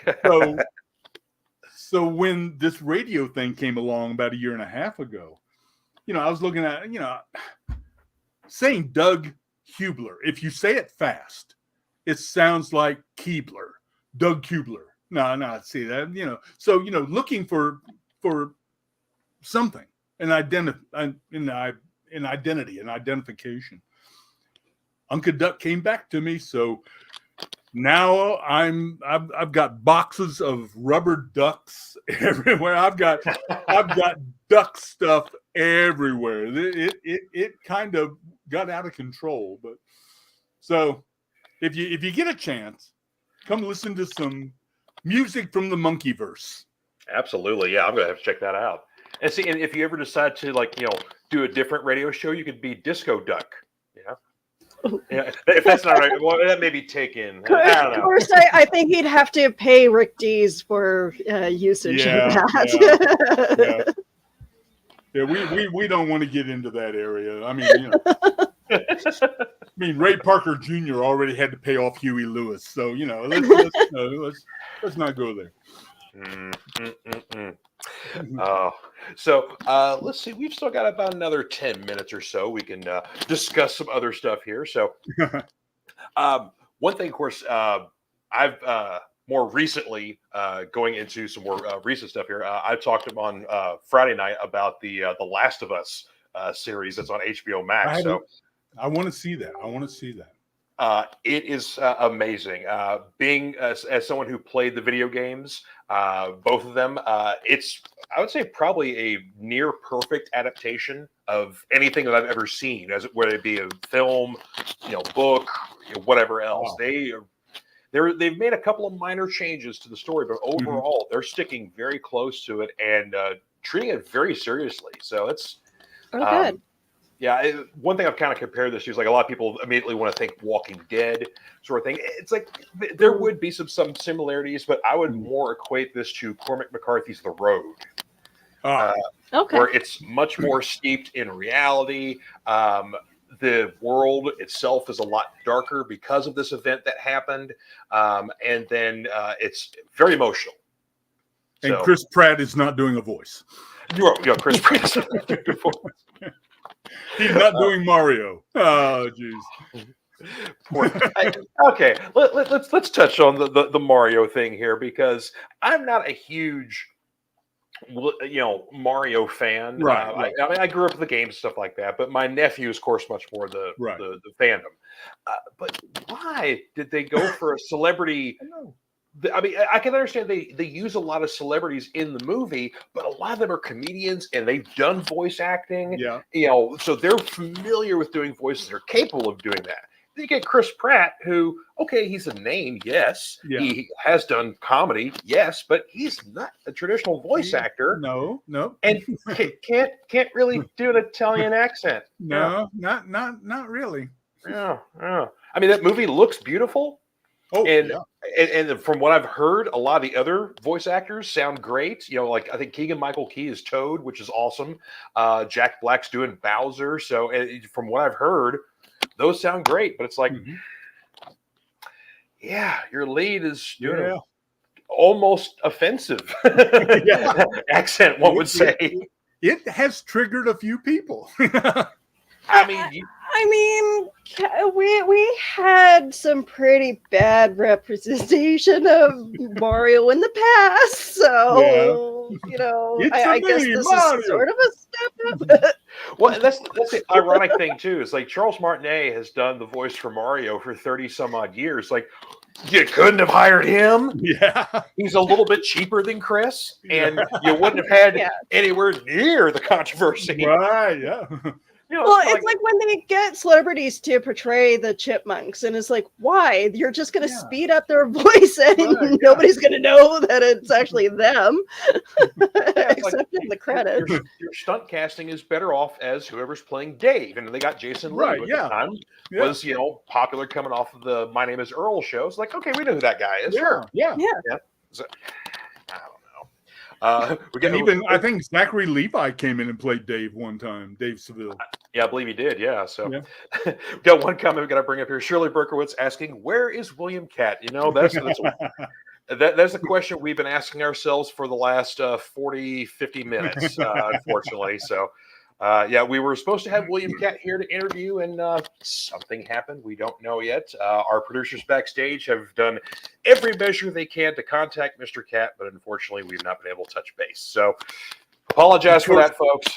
Of course, all those measures were day drinking. So you do what you can. I mean, that's it's Sunday. Everybody's day drinking on Sunday, right? Yeah, sure. It's it's the sacrament. It's the blessed day. Come on, Look at that. Actually, Kristen Marie's coming in saying Zachary Levi was Dave's cousin or something. Yeah, you're right. I think he was. Yeah. But he was in the movie. Yeah, he was in the movie nonetheless. He was with the Chipmunks, so. Yeah. Our producers say they used tin cans as well. So literally every measure of communication, email, phone, tin cans, smoke signals. We got a couple of psychics backstage, whatever works, right? Yeah. Yeah, I have a Ouija board if that helps. Anyway, I know somebody that's got carrier pigeons, so we can work some carrier pigeons in there. I don't know. Flags. We've been using flags as well. Yeah. So I don't know how you do the Vulcan mind meld on yourself, but there's got to be some kind of Vulcan trick. There's got to be. I mean, Or either that, or what was Deanna Troy's race where they were all the Betazoid. Betazoids, yeah. So they're all maybe we could tap into William's emotions. Maybe he's feeling forlorn that he couldn't show up today. So, but again, once more, we got to plug the reason why we are all here this weekend for the Multiverse FunRaiser here. This is for the Ritter Rally for the John Ritter Aortic Health Foundation. We are raising money this weekend here, and we've been doing a great job too. I tell you, I've been really proud of the Cereal Box Network and everybody that's worked on this here with the amount of money that we've raised here and the awareness and whatnot for the basically for aortic health itself. Of course, we lost John many years ago, to this, heart disease sucks. Let's just put it that way. Heart disease sucks. And there's just so much that's, we have figured out, so much we haven't figured out. My wife, she also has heart disease. It's hypertrophic cardiomyopathy. So that's, a lot of athletes end up passing away from this because essentially it's your one half of your heart. The walls are a little bit thicker than the standard, so it has to basically beat twice as fast or sometimes 3 times as fast just to be normal. So that's an unfortunate thing there. But so there's all sorts of heart disease that are misdiagnosed. That's of course what happened to John. Everybody thought he was having a heart attack, and now it was something it was close, but there. So we are raising money for that cause and for prevention of heart disease, whatever else here. So go to multiversefunraiser.com. You can donate generously there, but every $10 donation or better gets you put into our prize package drawings. We've got lots of prize packages you can see on the website there. All sorts of cool swag in there. We've got comic books, signed stuff. I think we've got some DVDs in there as well. But I'll just what have you. There's a laundry list of stuff in there. One of our hosts, Krayley, who does these awesome Pokeball dioramas, one of hers is involved with the packages. So if you got a Pokemon fan in your life there, that would be something really cool.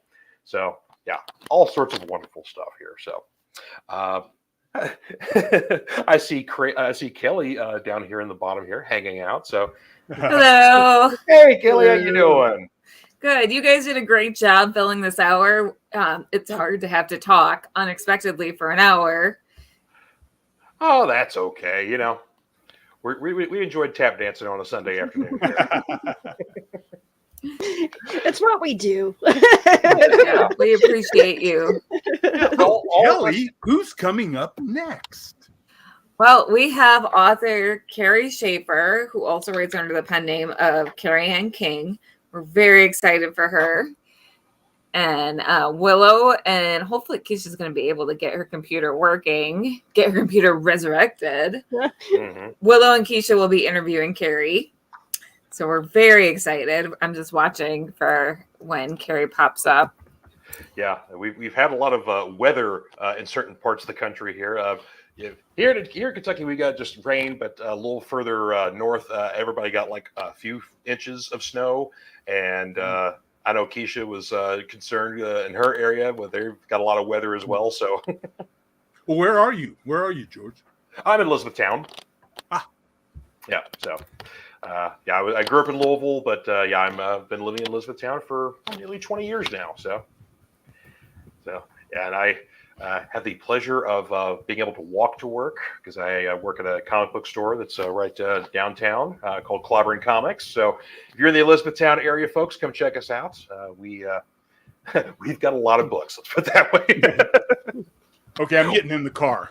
Yeah. Or Doug, if you're on the Whatnot channel or Whatnot app, we also have a page on there as well. We do auctions a few days a week. So if you don't want to get in the car and want to be able to shop at Collaborate Comics, you can get on Whatnot and hear my lovely voice a few days a week. How can you go wrong? Yeah. Get to shill books to people for a few days a week. That's not too bad thing there. So let's see here. Oh, let's see. I was just looking at some of our comments that had come up here. So yeah, I was looking and said multiple attempts were made to get in touch with Mr. Katt. We hope everything is okay. Yeah. So our producer Kristen here brought that up. Yeah. So yeah, we're sorry, folks. We something happened. A wire was crossed somewhere. But so unfortunately we didn't get William Katt in today here. But that's okay because we got some other stuff coming up here. We got just a few more hours left on the old fundraiser here. So we do. So the weekend was going good until I showed up. That's what you're basically, me, right? Basically. Come on, Doug. I didn't want to point that out, Doug, because we've had such a lovely hour here. But water's what wet, I do. It's what water's I do. wet, sky's blue, and Doug blows things up, man. Fluff my magnificent mane. Yeah, that is an impressive mane there. I gotta say. So yeah. Oh man. So let's see here. So we got a couple of minutes left here. So anybody got any cool stuff coming up they want to talk about? Willow, you have any topics for Cryptid Crunch for next week? Well, I might touch on the Kappas, but if anybody wants to join in on a chat with us for Cryptid Crunch, you're welcome to come on and tell us what your experiences with either monsters or ghosts or aliens. Hashtag save the squonks. Maybe we can get Amy on for a squonks episode and talk about how it would be fun. Our planned quest for squonks, because we're gonna save the squonks. Okay. I think that's going to happen there. So yeah, everybody tune in. If you have not checked out Willow Show Cryptid Crunch, I mean, if you're into like mythical creatures, cryptozoology, just weird little creepy crawly things, or just stories about that stuff, Legends of Tall Tales, check out Willow Cryptid Crunch, man. That's some fun stuff. And just a warning, we don't take ourselves serious, so it's more of a tongue-in-cheek kind of look inside the whole cryptid creatures. And I'm not so much of a believer when it comes to a lot of these monsters myself, so I just kind of laugh at the cheesy pictures that are out there.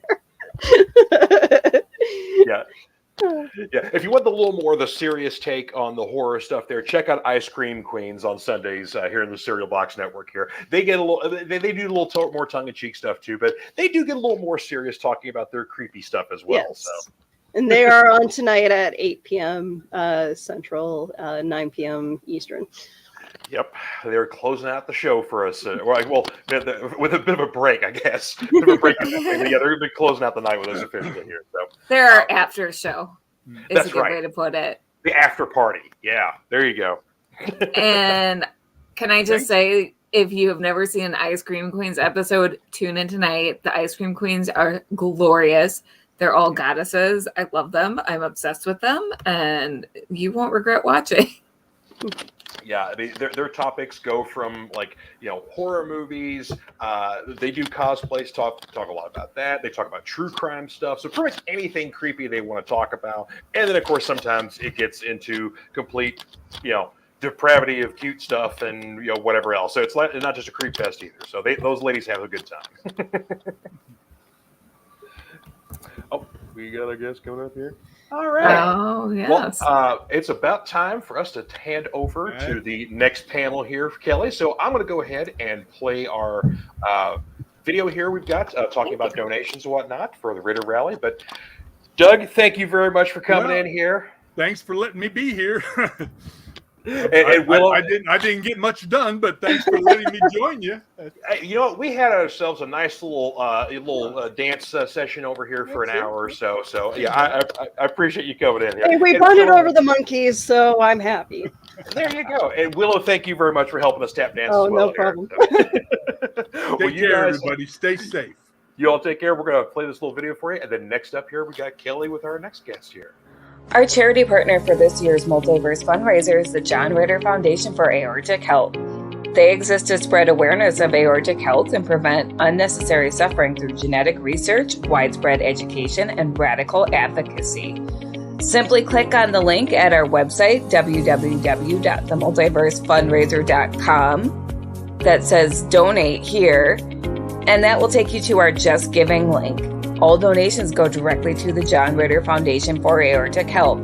As a bonus, every $10 donation that you give enters you into our sweepstakes to win fantastic prizes. All information can be found at our website under giveaway. So thank you for watching and thank you for supporting. All right. So before I introduce our guests and drop out, I just want to say that we're at 40% of our fundraising goal. We've got $800 raised, and there's still time to donate and get your entry in for our sweepstakes to win fabulous prizes. To get your entry in, there's a little extra step where you got to send your receipt to phoenixescosplay@gmail.com. So if you've already donated, send that on to us. And now I'm going to bring on author Kerry Schafer, who also writes under Carrie Ann King, and then I will let Willow have the screen. So you're welcome to join in on the conversation if you're. Welcome, Carrie. Hi. Welcome. I'm having fun here. I have a green screen, and I'm noticing that it turned my hair green today, which is new. So I don't It's a need good the look on hairdresser. you. Oh, thank It's you. a good look on you. I'll go with it. I like the background though. It's beautiful. Mm-hmm. So, Kerry, please tell us about yourself. Okay, wow, that's an open-ended question. I'm so sorry. Let me see. I can tell you, I live in the middle of a forest on 40 acres with an actual real life Viking, and I write books. So that's really kind of pretty much it.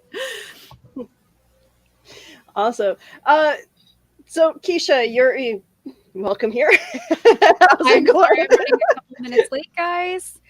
That's It's okay. been a day. So, but hi. I'm Keisha Acuff. I've read a bunch of your books. Yay. And I think they're wonderful. So, yeah. Let's see. What did you guys all get to before I? She just joined the conversation, so I just had her introduce herself to everyone, and we hadn't really gotten started with any of the questions yet. So, Okay, beautiful. So, Willow, did you have any questions you would like to ask? I'm curious about your new book. Please tell us about your new book. I'm so sorry. I'm really bad at this today. Not bad. It's one of those things. So the new book, which you can kind of see up here, is called Improbably Yours. It's a Carrie Ann King book. I write as both Carrie Ann King and Kerry Schafer. Improbably Yours is about a young woman who is set on a course that a lot of people might think is like really totally awesome in their heart's desire, but it is not for her. So she's about to accept a job that she really doesn't want in a high power position, and she's about to get an offer of marriage. A little bird has told her from a man she's not sure that she's really in love with anymore, and she's really feels like she's stuck in this life. And then at the big family 30th birthday party in the backyard that she is not also really excited about, this little guy comes in. He's a balloon man. He's got a bouquet of balloons and a package, and he sings her a song that was her deceased grandmother's favorite song, Somewhere Over the Rainbow, delivers the package, and it is from something that her grandmother left for her, even though her grandmother has been dead many years ago. Sends her off on this little quest to find something on an island that we don't think even really exists, but it does. And her whole life changes from there. So that's the setup for Improbably Yours. There's a treasure hunt. There's an island in the San Juans. There's a little romance. There's a little bit of magic. I have noticed that as Carrie Ann King, you write a lot about finding like a true love. So let me see. Sorry, I gotta check my notes because I don't want to mess anything up. But there we go. So a couple of my favorites that I have actually read by you are Other People's Things and Whisper Me This, both by your Carrie Ann King. And I have noticed that throughout them, there is a theme of, they're with the wrong person, or they were with the wrong person in the past and they haven't really found true love yet, or anybody decent really. Most of the people, I realize that most of the guys in your story that start out, I'm like, I would punch that guy in the face. I was like, and yet, we all have friends who are with that guy, right? Like really smart, intelligent women who are somehow. Hallelujah. One of my friends just actually left her.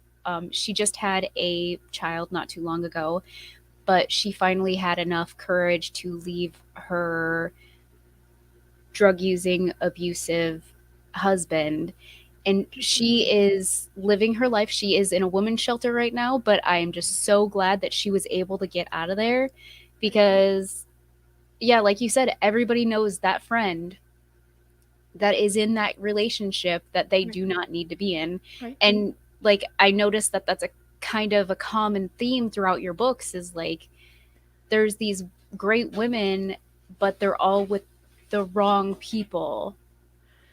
I would take that a little step further, in that what I see is the book's really being about is women who don't really know who they are yet. Yes. Which is They why find they're themselves and then eventually find who they're supposed to be with through finding themselves. Right. And once we know who we are, then it's easy to find that relationship that actually works. It's like, I'm a mental health counselor, also licensed. And one of the things that I know about relationships is relationships based on I need you, therefore I love you, don't work out that well. Yeah. But if it's one, I love you and therefore I need you, that's a whole different sort of a thing, if you think about it that way. But also, I did notice that most of the guys that they end up being with are like firemen, or what is his name in, I'm trying to think of what his name is. Hawk, like he's the private investigator. He's a private investigator.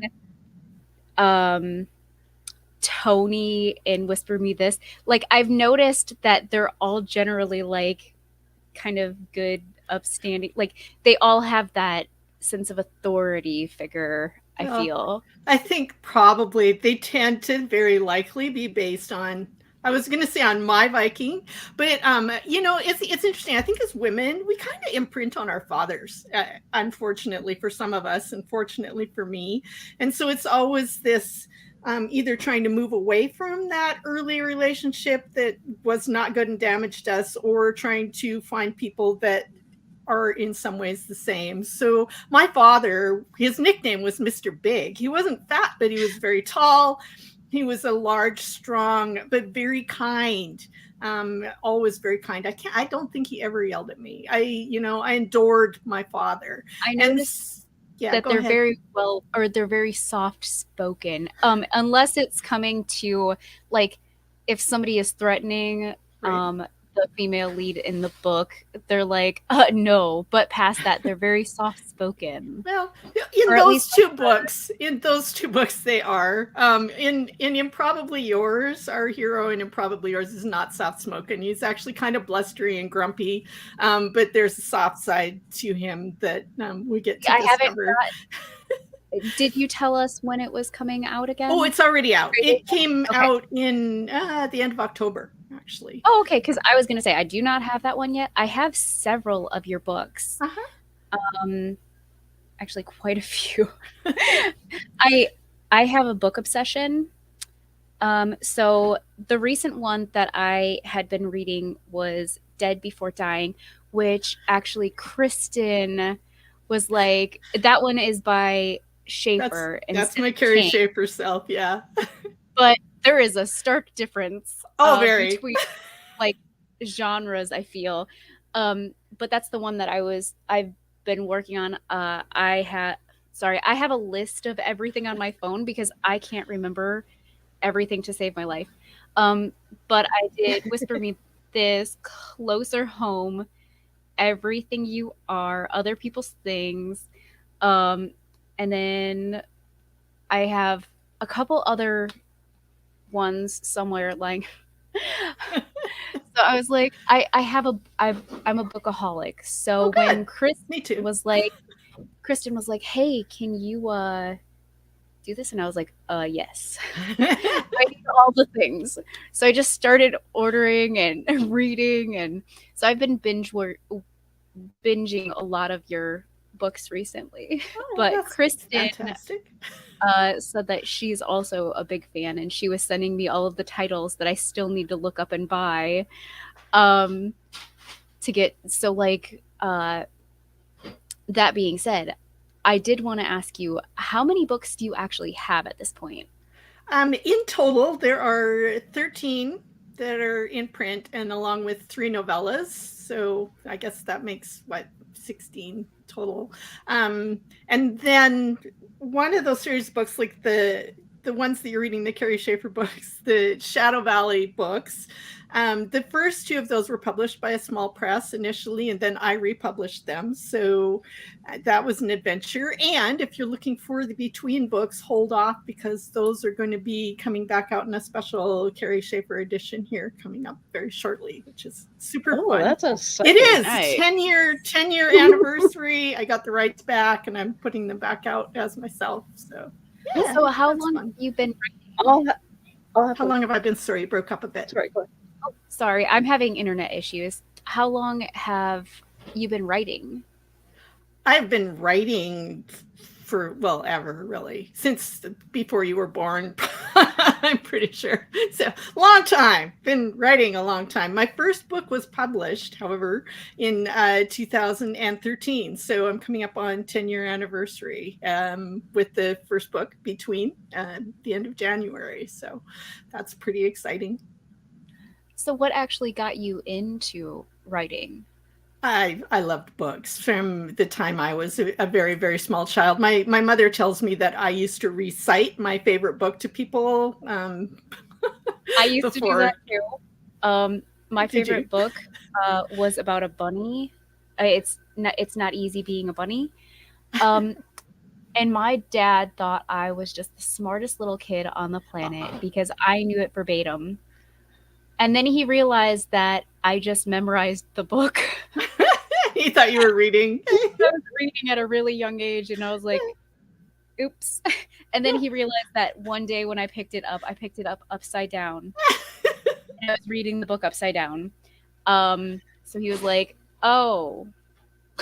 And I was like, darn, I've been caught. That's great. My very first one was The Pokey Little Puppy, which is interesting because it was actually about kind of a bratty little puppy that liked to break the rules, but still managed to be loved and fed every day when he made his way home through the hole in the fence. So. Willow, did you have any questions you wanted to ask? I'm just curious, what got you into writing romance? Okay, so I'm going to say that I don't consider myself as a romance writer.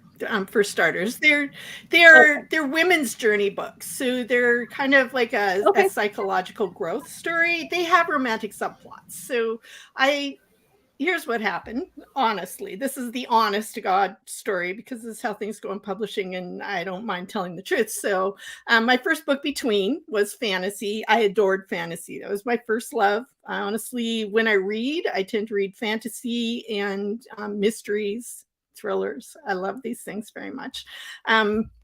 The fantasy books, I wrote 2 books of a trilogy. I was with Penguin Random for my first books, and they decided they weren't selling well enough, so they ditched the series with 1 book to go. So that was my first book that I did indie because I had to finish the trilogy.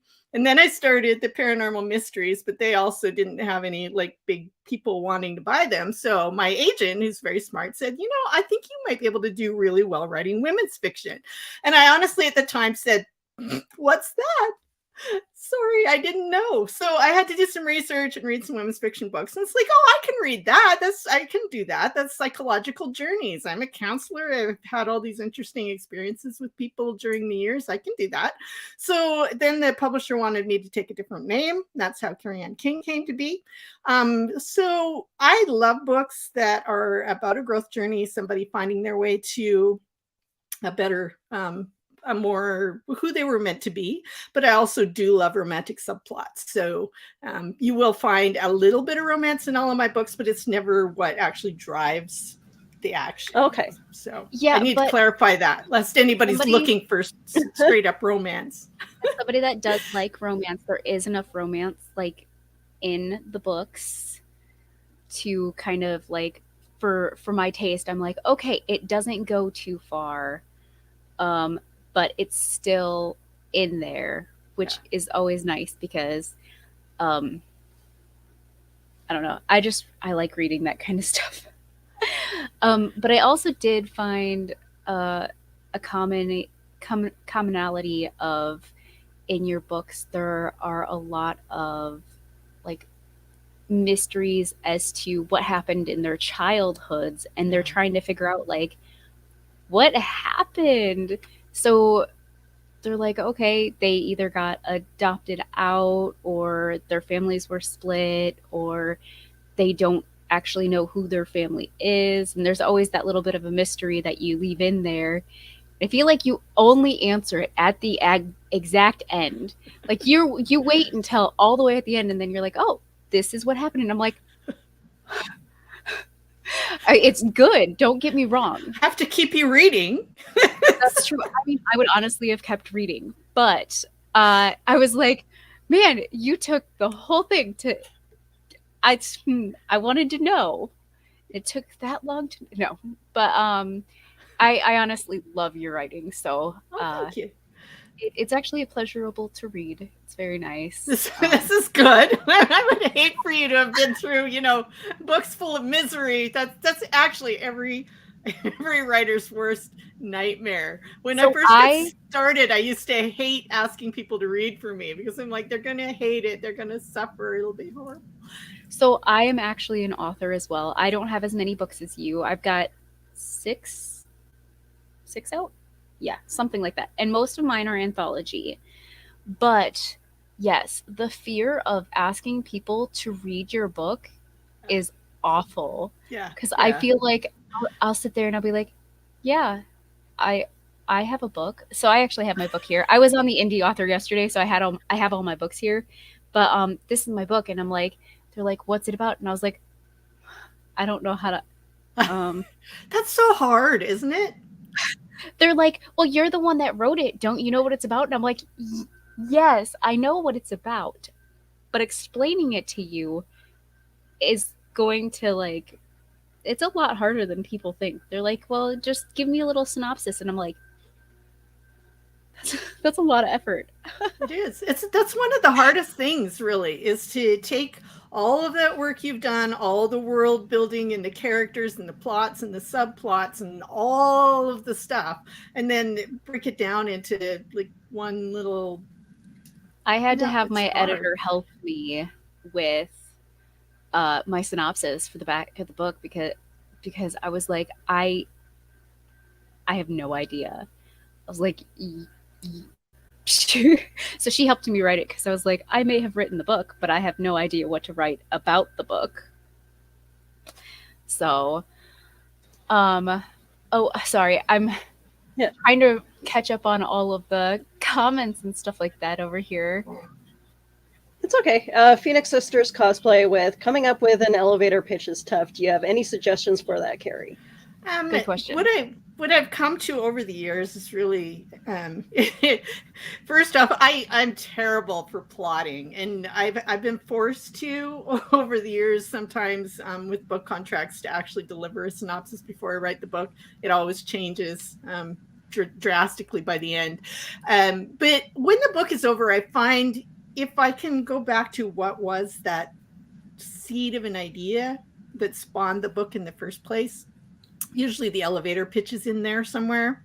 And so I sit down, usually I just kind of start jotting down the main points of the story that I would want, if I was the reader, that I would want to know, that might make me pick up the book. So I start jotting those things down, and I keep playing with it. It takes a long time to write an elevator pitch, I find, or a good back cover copy is really time consuming to do well for all those reasons, because you really have to kind of get rid of all of the subplot things. You have to focus in on what really matters, what is the main point. It's kind of like a 911 call. Really, it's like you call 911 and you can't tell them everything. Well, I walked in and I found the guy and he was lying there, and then I checked him and to see if you don't start there. There's somebody down here and he's barely breathing and he's bleeding and I need an ambulance right now. Here's the address, right? So it's kind of like that, I guess, if that helps. I don't have any easy magic solutions though. So you said that a lot of the male characters that you write about or the good male characters, that you write about are based off of your Viking. So are any other elements in your book kind of based off of things around you or things that you have experienced either through yourself or through others? Yeah, I think it's inevitable, really, especially if you're writing the kind of things that I write as Carrie Ann King, those real life stories. How can you write something like that if you haven't experienced some of the things? And I think you don't have to have experienced everything. I, for example, have never been in a situation of domestic violence. I've been extremely fortunate that way. However, I have been, like I said, a mental health counselor, and I've worked in crisis mental health as well. And I've heard so many stories from so many women, which really was what drove Whisper Me This. I really just needed to help some of those people be seen, and to maybe help others who don't get that to understand how that happens. How does a strong, healthy woman get caught up into a situation like that? So I think if you've been through anything, we've all experienced grief, we've all experienced loss, we've all been hurt, we've all been betrayed. So when you're writing stories, mine are all pretty fictionalized, but I do draw on those elements. How did it feel if I'm writing about a death? How did it feel when someone that I loved died? And how would then my character react to that? Because she's going to take it differently than I did, or he did, or he, hopefully, because I'm not writing myself really in any of these stories. We have thank you for giving them a voice, Kristen says.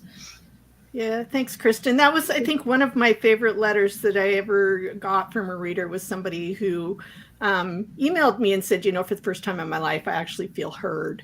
And that was after Whisper Me This. And that made, everything in publishing, writing, all of that really worthwhile, for sure. But also, sorry. No, go ahead. So I did notice that in Whisper Me This, not only did the main character have kind of an interesting past, but her love interest, Tony, is that what it is? Okay, he had a pretty messed up childhood, also, and so it's nice. I don't want to say it's nice, but it's nice to have a male representative that males go through that sort of thing as well. They do. Because a lot of the time, most of the people focus on the women going through the hardships. And it was nice to be able to get that little bit of, hey, we're not the only ones that have to deal with abuse and neglect and all that other stuff.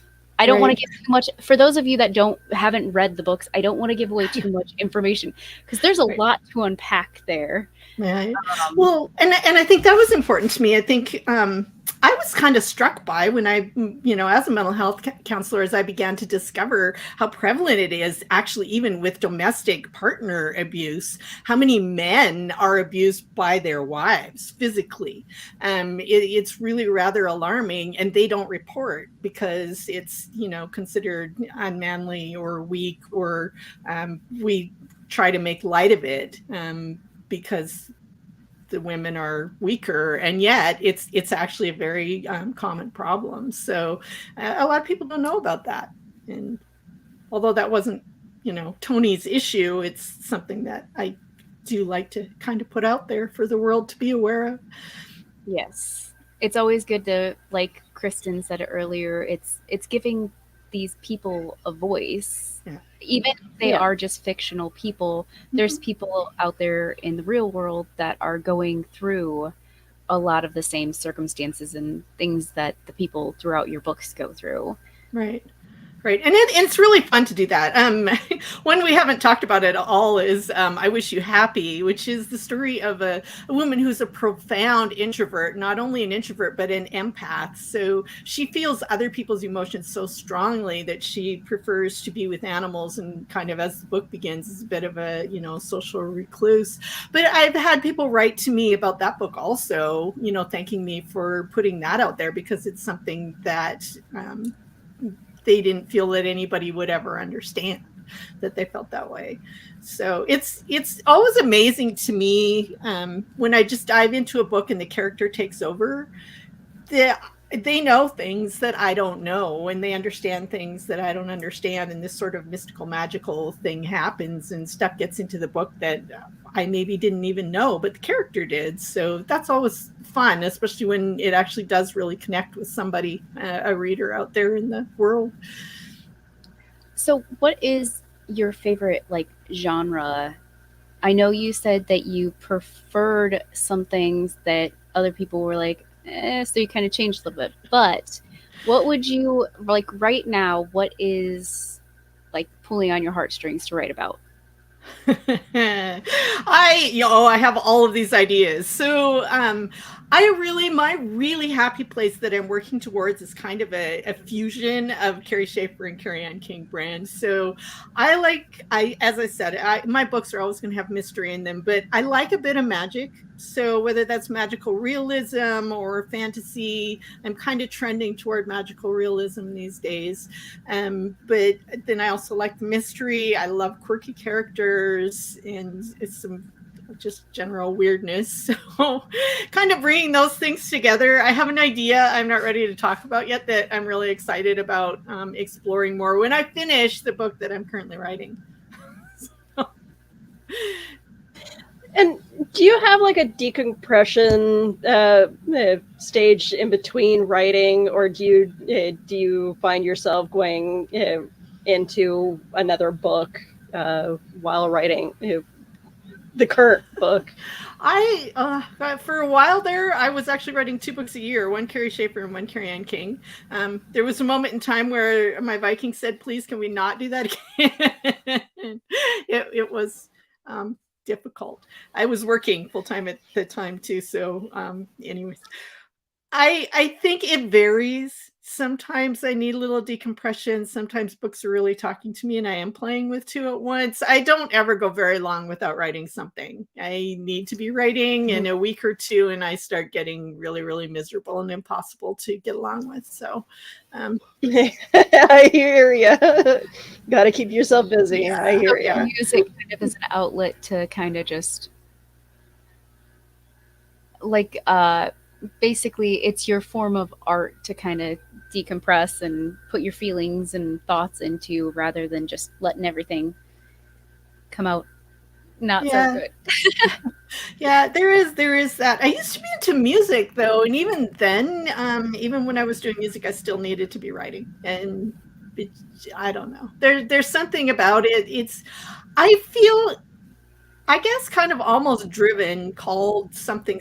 Writing is what I feel I'm here to do. And if I'm not doing it, no matter how much else I'm accomplishing, I always feel like I'm not doing anything. So I could do a gazillion projects in a day and accomplish a whole bunch of stuff and mark it all off the list. And at the end of the day, if I haven't written, I still tend to feel like as a slacker and feel a little empty.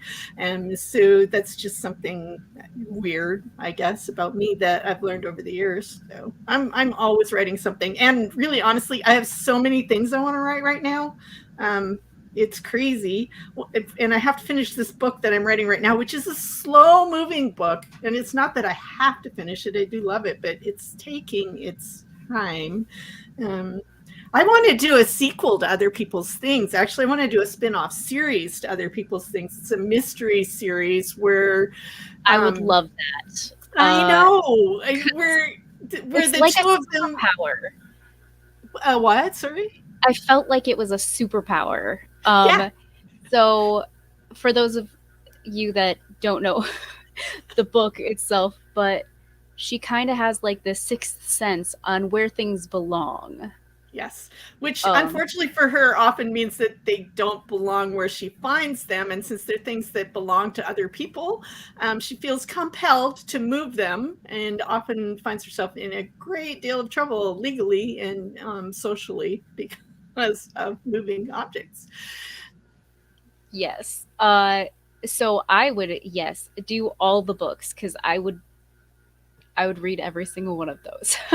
I got a lot of requests, interestingly enough, to write a spinoff from other people's things, and I thought it would be really fun. It can be the detective agency, Hawk's detective agency. It's already all set up. His mother works with battered women as an attorney. They've got this whole network of great characters that I can bring back, and we could play off that. And I do plan to do that. And I have another book that is really talking to me, and I haven't decided if it'll be a standalone or if I might just make it into a cozy mystery series. So that's happening. And then I want to write another book in the Shadow Valley series. And there's so many books, so little time.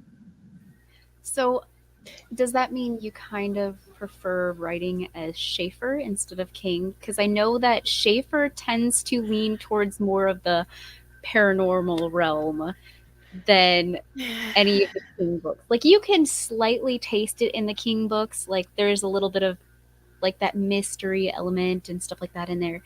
But then your Schafer books are like just there is. And probably yours also brings in a little bit more magic. Other people's things had that little touch of magic in it, I think. But I think I just want to write as me. I hit a point where I don't like having it be this or that. I just want to. I call myself the queen of the misfit book. I should put that out there. I've always loved genre crossing as a reader and as a writer. Those tend to be my favorite books as readers, actually, that kind of go all over the place as far as genre goes and kind of thumb their nose at the rules. What? Sorry? I said, boy, do I have a book for you then. I consider my latest book, it's like a horror romance. And people are like, is that a thing? And I'm like, yeah, of course it's a thing. It's a thing. But it is now. But yes. So, but that's actually pretty cool. I love the fact that you're moving towards just writing as you rather than having to split your personality, that's no fun.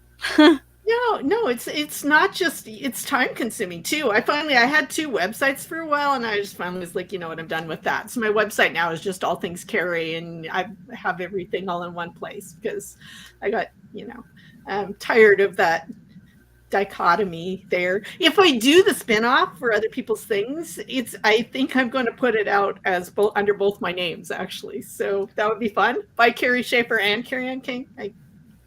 Because I could do that. Yeah, you are the writer, so do whatever you want. Well, when you're publishing your own, and I would be publishing my own if I did those. So yeah, there you go. Otherwise, if you're with a publisher, you kind of have to do whatever they want. That's not. Yeah. It's never fun when you're with I mean, it's fun. It's fun, but they have a lot more say over what goes on, and I like to do my own thing. So I feel that. It's fun to have control, but there's something to be said for the nice advance and everything too. It's like, and I like the team. One thing I do love about traditional publishing is you do have a team, and I do like that. If you have a good editor and a copy editor and cover designer that you're working with, that is really awesome, and I do very much enjoy that when that's in place, I have to say. Oh, good. That was actually my next question. Was do you find yourself sometimes hitting butting heads with your editors or your publisher over stories? That has happened. But sounds like you haven't. That has happened. I've been very fortunate at Lake Union. I was with an amazing editor. She's retired, which is very sad. Well, not retired. She went off to do her own thing. She's doing her own editing now, but she was amazing, and we worked really well together, and she always supported me. So I did occasionally, with the cover design, there were some things that I kind of ran up against that I was butting my head against, but she always supported me on that, actually. So that was an amazing experience. I'm not going to name houses, editors, or experiences where that actually was not the case, however. So it can be, it can be a wonderful thing, and it can be not so much. I have.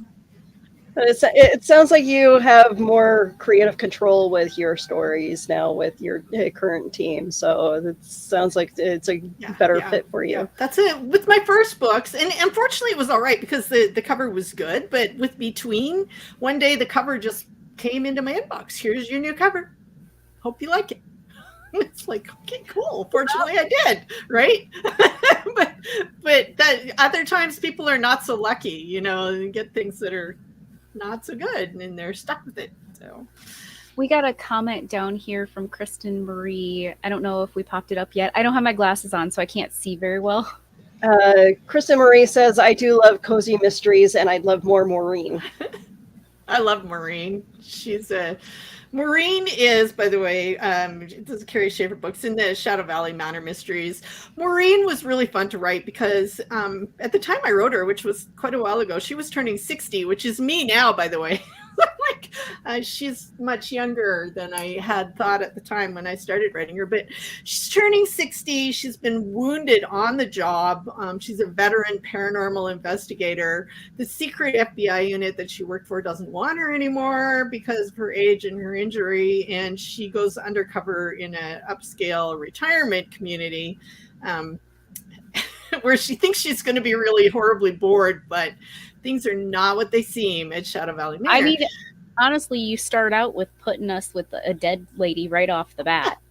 You're like, let's just jump into this. Here's a dead body, and it's like, okay. Well, that's almost fun.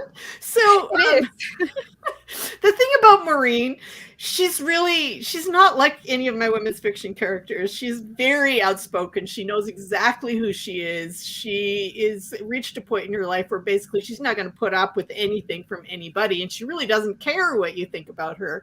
And I loved that. It allowed me to actually say things out loud that I might have thought over the years, or to be a certain way with people that I wished that I'd been strong enough to be, because she really just doesn't she doesn't care what you might think of her. And that's really fun to write. Refreshing. Oh, well, we have a pause for a second. I do want to remind people as to why we're here. If you guys, if whoever's in the background could play the little thank you, Willow. Our charity partner for this year's Multiverse FunRaiser is the John Ritter Foundation for Aortic Health. They exist to spread awareness of aortic health and prevent unnecessary suffering through genetic research, widespread education, and radical advocacy. Simply click on the link at our website, www.themultiversefunraiser.com, that says donate here, and that will take you to our Just Giving link. All donations go directly to the John Ritter Foundation for Aortic Health. As a bonus, every $10 donation that you give enters you into our sweepstakes to win fantastic prizes. All information can be found at our website under giveaway. So thank you for watching, and thank you for supporting. Thank you. Kristen had up the total so far. Kristen, if you can hold that up again, $850 so far donated to this event and the fundraiser. Thank you very much, everyone who donated. Well, thank you guys for doing this. All of this, I know it's fun, but it's also time consuming and gets exhausting. I know. Yes, like several of us do several panels a day, so we're sitting in front of a computer and just talking to people, and it's like you said, it is fun. But oh my goodness, the other I had 2 panels in a row, and I was like, oh, I'm currently pregnant, so I was like, I've had to pee for the last 2 hours. Help out wherever I can too. Like I was in between jobs the last couple months, so I'm able to put myself in the role of moderating and all that. So it's just like, okay, I'm free. I'm able to do this. That's awesome. That's awesome.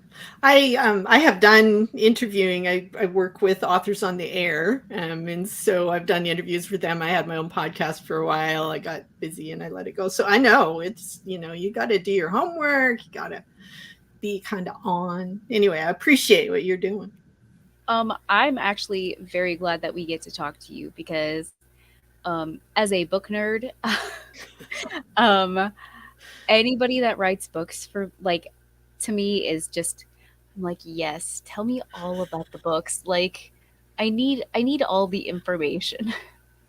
I know it's hard to also, when people sit there and ask me about my books, first of all, it's hard to talk about your books in general, but you also don't want to give away too much to the point where they don't, you want to give away just enough to where they're like, hey, I want to read this. You don't want to sit there and be like, hey, this is it from the beginning to the end.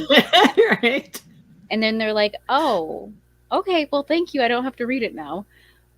So it's a little bit of you kind of got to play the game there of how much is too much and not enough. But that being said, that's a skill, I think, that it takes time. I still remember my very first interview. First off, I was terrified. Oh my God. And the first time you see yourself on camera on Zoom or something, it's really, really disturbing. Actually. But see, here's my thing is just don't wear your glasses and then you can't tell, oh dear sweet Jesus. Yeah, no. Just don't wear your glasses and you'll be fine. Then you can't see yourself on screen.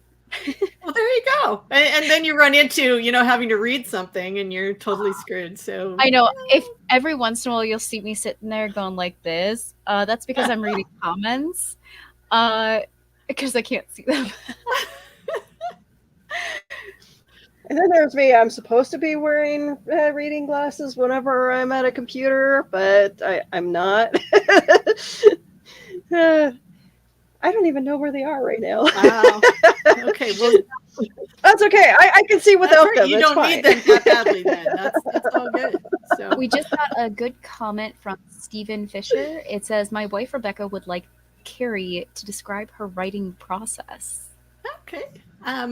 Wow. So my writing process is kind of messy, really. Again, I am a big believer in just kind of diving in. When left to my own devices, I'm pretty much a pantser. If you don't know what that is, that I am 100% pantser. Yay! High five! Solidarity. Yeah, I used to be 100% pantser when I started, and then I realized that there was some benefit to knowing something about plot. So here's my thing. I usually start with the seed of an idea and a character. So the two things have to kind of come together. So I have an idea of something I want to write about, and then I need a character that's going to help me tell that story. Sit down and I start writing. Usually the character just starts talking and the voice comes, and that's awesome. And then I have a process that I go through that I got from, oh great, I'm not going to be able to think of his name right now and give him credit. So, oh dear, it'll come up.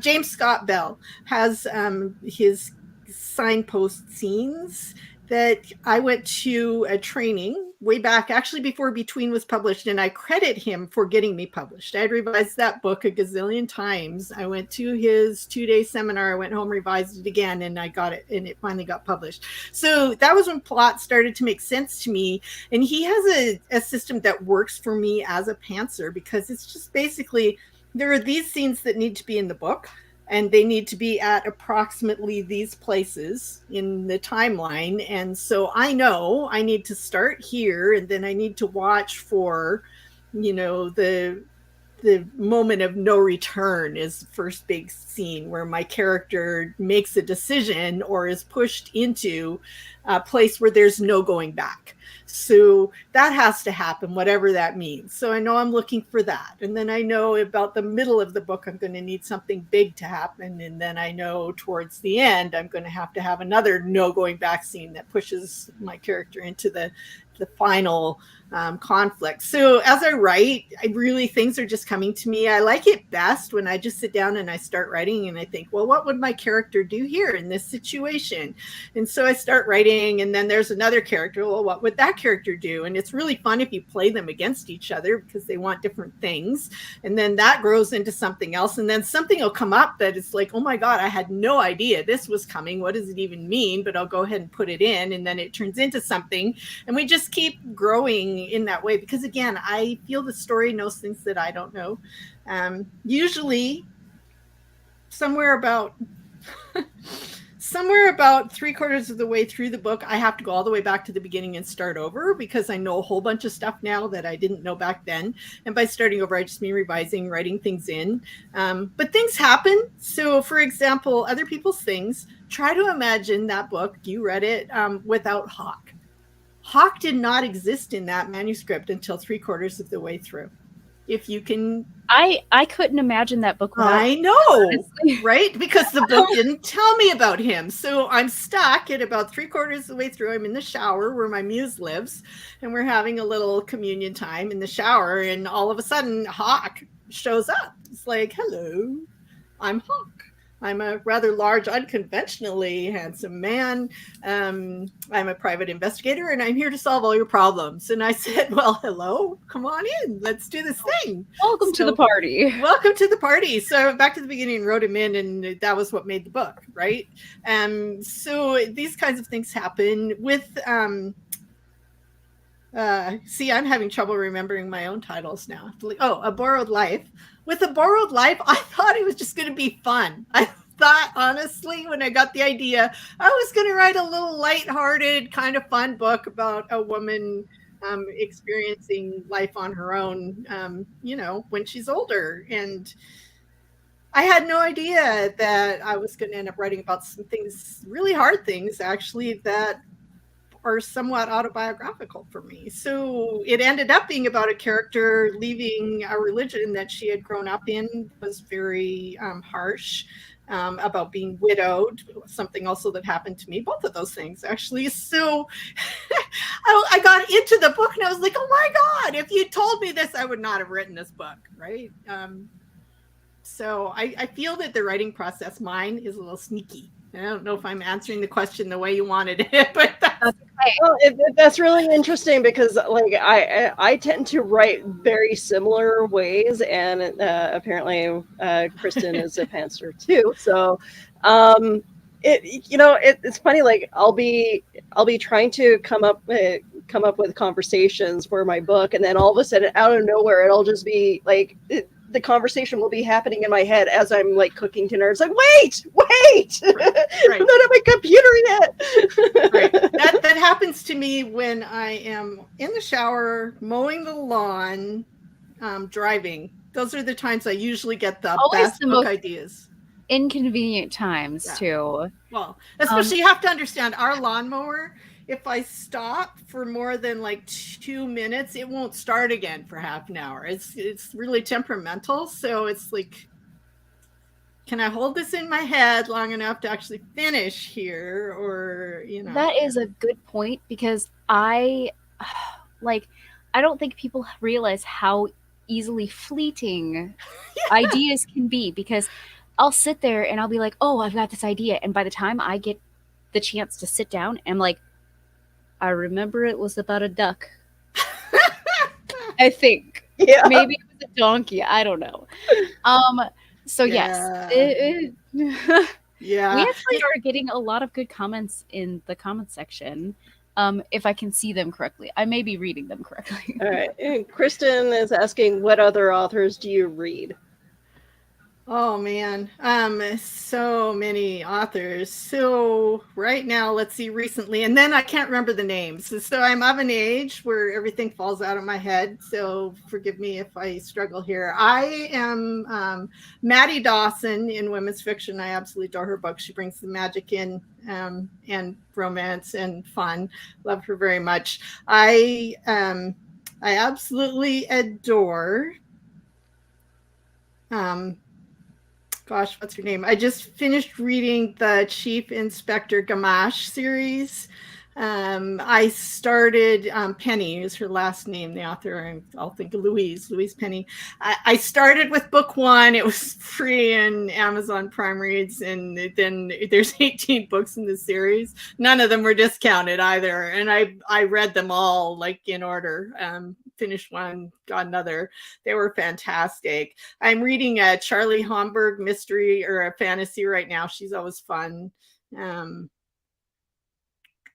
What else is really talking to me right now? I don't know. I was just talking to someone else about, I adored The House in the Cerulean Sea. It's one of my favorite books that I've read in a really long time.